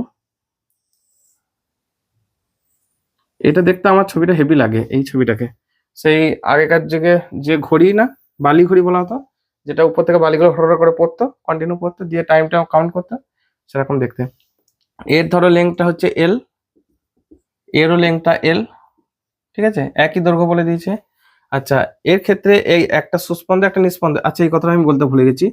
তো ধরো তোমরা অলরেডি আইডিয়া আছে, তবু আমি আরেকবার বলে দিচ্ছি। তো এইখান থেকে এটা হচ্ছে ল্যামডা, ঠিক আছে? মানে দুটো ধরো তিনটে নিস্পন্দ বিন্দু পরপর যদি পড়ে তখন হচ্ছে ল্যামডা, আর দুটো নিস্পন্দ হলে ল্যামডা বাই টু, এখান থেকে এটা হচ্ছে ল্যামডা বাই টু। ওকে, আর একটা নিস্পন্দ মাঝে একটা সুস্পন্দ, এখানটা তো সুস্পন্দ বিন্দু তৈরি করছে, এখানটা বেশি করে লাফাচ্ছে, তাহলে এটা হবে ল্যামডা বাই ফোর। এই কথাটা একটু মনে রাখবে। তাহলে দেখো এখানটা সুস্পন্দ, এখানে নিস্পন্দ, কি বলেছি এখান থেকে সুস্পন্দ নিস্পন্দ মানে ল্যামডা বাই ফোর, এটা ল্যামডা বাই ফোর এই দূরত্বটা। আর এটা ক্ষেত্রে দুটো নিস্পন্দ বিন্দু, মানে এই একটা নিস্পন্দ এই একটা নিস্পন্দ, বা অথবা ভাবো দুটো মানে সরি দুটো সুস্পন্দ বিন্দু, এই একটা সুস্পন্দ এই একটা সুস্পন্দ, বা ভাবো দুটো নিস্পন্দ, তাদের ক্ষেত্রে সবসময় হয় ল্যামডা বাই টু, এখান থেকে এটা, ঠিক আছে? তাহলে এর ক্ষেত্রে আমি লিখছি মূল কম্পাঙ্ক n1 সমান v by lambda, lambda one. এর ক্ষেত্রে লিখছি n2 সমান v by lambda two. Okay, আচ্ছা এর ক্ষেত্রে লিখছি ভি বাই, এখানে দেখো এল মানে হচ্ছে ল্যামডা বাই ফোর, এখানে লিখে রাখছি এল সমান হচ্ছে ল্যামডা বাই ফোর, তাহলে ল্যামডা সমান হচ্ছে ফোর এল। তাহলে এখান থেকে n1 সমান আমরা লিখছি ভি বাই ফোর এল, ঠিক আছে এই জায়গাটা। আর এর ক্ষেত্রে আমি লিখছি দেখো, এখানে দেখো ল্যামডা বাই টু মানে তো এল, তাহলে এল সমান ল্যামডা বাই টু, তাহলে এখান থেকে ল্যামডা সমান টু এল, আমি এটাকে ল্যামডা টুই লিখছি না, ল্যামডা টু। তাহলে এখান থেকে আমরা লিখছি এন টু সমান ভি বাই টু এল, আর এটা ক্ষেত্রে আছে ভি বাই ফোর এল। তাহলে দেখো এটাকে লিখছি two into v by four l মানে টু এন ওয়ান, তাহলে টু এন ওয়ান, অর্থাৎ এন টু সমান টু এন ওয়ান, ঠিক আছে? তাহলে এন টুটা মানে হচ্ছে খোলা নলের ক্ষেত্রে, আর এন ওয়ানটা হচ্ছে এটার ক্ষেত্রে আমি এন ওয়ান বলে লিখছি। এর মূল সুরে কম্পাঙ্ক এন টু, আর এটার মূল সুরে কম্পাঙ্ক হচ্ছে এন ওয়ান। তাহলে মনে রাখবে যে খোলা নলের যে মূল সুরে কম্পাঙ্ক বদ্ধ নলের মূল সুরে কম্পাঙ্কের দ্বিগুণ। ওকে, একটু প্রমাণটা করবে, ঠিক আছে? নেক্সট পরের কোশ্চেন এসো। আমার কাছে তো দেখতে পাচ্ছিল না, আমি একদম সাইডে চলে গেছিলাম বোঝানোর জন্য, কারণ আমার গায়ে লেখা হয়েছে, তোমরা তো সাউন্ড শুনতে পাচ্ছ, তাতেই যথেষ্ট। স্বরকম্প কি? স্বরকম্প শব্দটা এইভাবে লিখবে যে হালকা কম্পাঙ্কের পার্থক্য আছে কিন্তু বিস্তার একই, বিস্তার একই কিন্তু কম্পাঙ্কে সামান্য পার্থক্য বিশিষ্ট এরকম দুটো তরঙ্গ একে অপরের উপর এসে যখন সুপারপোজ করে, একে অপরের উপর এসে যখন পড়ে আর কি, এসে পড়ে তখন যে লব্ধি যে কম্পনটা, তার যে বিস্তার কন্টিনিউ বাড়ে আবার কমে, বাড়ে কমে, এই যে বিস্তারের পর্যায়ক্রমিক হ্রাস বা বৃদ্ধি, এটাই হচ্ছে তার স্বরকম্প। এবং এইটাকে মাপা হয় একক সময়ে তাদের যে কম্পাঙ্কের পার্থক্য সেইটা দিয়ে মাপা হয়, ঠিক আছে? স্বরকম্পটাকে মাপা হয় একক সময়ে কম্পাঙ্কের পার্থক্য, অর্থাৎ n one minus n two, এটাই হবে। একটি তারকে তিনটি কাটা হলে যাদের মূল স্বর কম্পাঙ্ক এন হলে দেখাও যে ওয়ান বাই এন সমান এটা এটা এটা এটা। আচ্ছা, এর কম্পাঙ্ক এন ওয়ান, এর এন টু, এর এন থ্রি। আর একটা তথ্য দিয়ে দিয়েছে, সেটা হচ্ছে তারকে তিনটি খণ্ডে কাটা হয়েছে, মানে তিনটি খণ্ড মানে এটা কি, কার কত দৈর্ঘ্য বলেনি, তাহলে এটা এল ওয়ান, এটা এল টু, এটা এল থ্রি, ঠিক আছে? এই যে A point, B point, C, D এভাবে কাটা হয়েছে। তাহলে দেখো আমি এইভাবে লিখছি, এটা 12 থেকে 12 সি। তো গোটা তারটার দৈর্ঘ্য ধরো এল, এখান থেকে এই পুরো তারটার দৈর্ঘ্য হচ্ছে এল। মূল তারের জন্য তার কম্পাঙ্কটা বলেছে এন, ঠিক আছে? এইটার ক্ষেত্রে তখন এন বলেছে, তাহলে এন সমান one by two l root t by m, মানে টানটা এখানে যে টানটা ঝোলানো আছে সেগুলো একই আছে আর কি, একক দৈর্ঘ্যের ভরের সব একই। তাহলে এখান থেকে এল সমান 1/2n √t/m। তাহলে অনুরূপে বলে লিখে রাখছি, অনুরূপে n1 কম্পাঙ্ক মানে L1 তারের জন্য আমরা তখন লিখবো এইখান থেকে লিখলাম L1 সমান 1/2n1 √t/m। L2 সমান আমরা লিখবো এটাকে দেখে দেখে লিখছি আর কি 1/2n2 √2/m। L3 সমান 1/2n3 √t/m। ঠিক আছে, সব যোগ করা হয়। অতএব L সমান যেহেতু হয় L1 L2 L3, তিনটাকে যোগ করলেই তো টোটাল তারটা পাবো, তাই না? 1/2n √t/m সমান 1/2n1 plus 1/2n2 plus 1/2n3। এক কাজ করো, এই তিনটা থেকে আমি সব √t/m গুলো কমন নিয়ে নিয়েছি। √t/m আর একটা কমন যাবে দুইটা, তাহলে এখান থেকে সব কাটিয়ে দাও। এই √t/m কাটছে, হাফটাও কমন চলে গেল। 1/n সমান 1/n1 1/n2 প্লাস 1/n3, মানে সবগুলো যোগ হয়ে যাচ্ছে আর কি। 1/n সমান 1/n1 plus 1/n2 plus 1/n3। ঠিক আছে, এটা প্রমাণ করতে বলেছে, সিম্পল একটা প্রমাণ, এমন কিছু নয়। ঠিক আছে, নেক্সট পরের কোশ্চেন এসো। তো শরীর দুর্বলতা সত্ত্বেও যে টানতে পারবো ভাবতে পারিনি, তবু সাহস নিয়ে মনের জন্য এগিয়েছিলাম। যে অনেকদিন ভিডিও আসেনি, মানে অ্যাকচুয়ালি এমন একটা অভ্যাস হয়ে গেছে না আমার। তোমরা অলরেডি জানো যে আমার আরেকটা চ্যানেল আছে এসপিডি শর্ট ট্রিক্স, সেখানে প্রায় 1,43,000 মতো সাবস্ক্রাইবার হবে আর কি, হয়ে যাচ্ছে। তো প্রায় 1,43,000 হয়ে এসছে। সেখানে মাঝখানটা আমি অনেক মানে ডিস্টার্ব করেছি, অনেক গোলমাল করেছি, অনেক ভিডিও না আসে, মানে তখন অফলাইন টিউশনে এত টাইমের চাপ যাচ্ছিল যে আমি সামলাতে পারছিলাম না। এখন এই ডিসেম্বর মাসটা তো নতুন ব্যাচ শুরু হয়নি এখনো, তো অনেকটা কিছুটা রিল্যাক্সে আছি, তাই তোমাদেরকে ভিডিওগুলো তাড়াতাড়ি দিয়ে দেওয়ার চেষ্টা করছি। জানুয়ারিতে আবার তখন অল্প দিলেই হয়ে যাবে, মেকআপ হয়ে যাবে আর কি, মানে তখন তোমাদের বাকি ভিডিওগুলো বেশি থাকবে না। ঠিক আছে, তো এমনটা হয় যদি ধরো একটা তো রেগুলার সিস্টেমেটিক ভিডিও আসে, মানে আমাদের বায়োলজিক্যাল ক্লক আমার কাছে কাজ করে, রেগুলার মনে থাকে না যে কবে ভিডিও দেওয়া উচিত।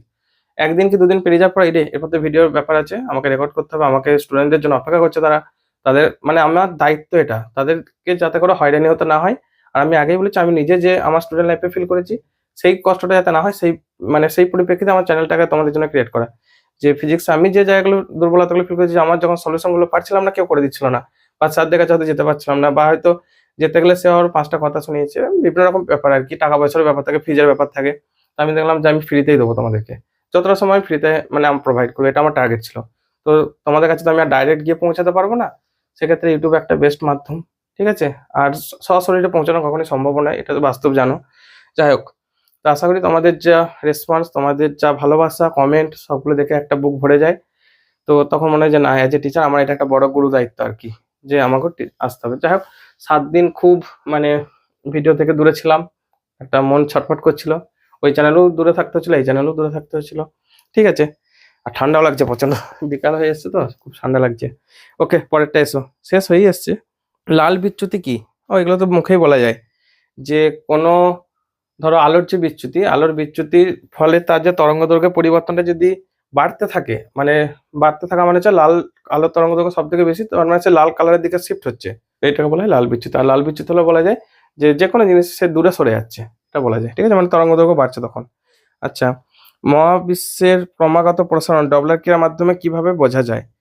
আচ্ছা, এটার জন্য একটু এক্সপ্রেশন দিয়ে লিখবে, 12 অথবা 12 অথবা বি এরটা বলেছে যে ডেল ল্যামডা সমান, তো ডেল ল্যামডা যেটা রাশিমালা ইউ/সি ইন্টু ল্যামডা, ইউ/সি, সিটা হচ্ছে শূন্যস্থানে আলোর বেগ, ইউটা হচ্ছে পর্যবেক্ষকের বেগ।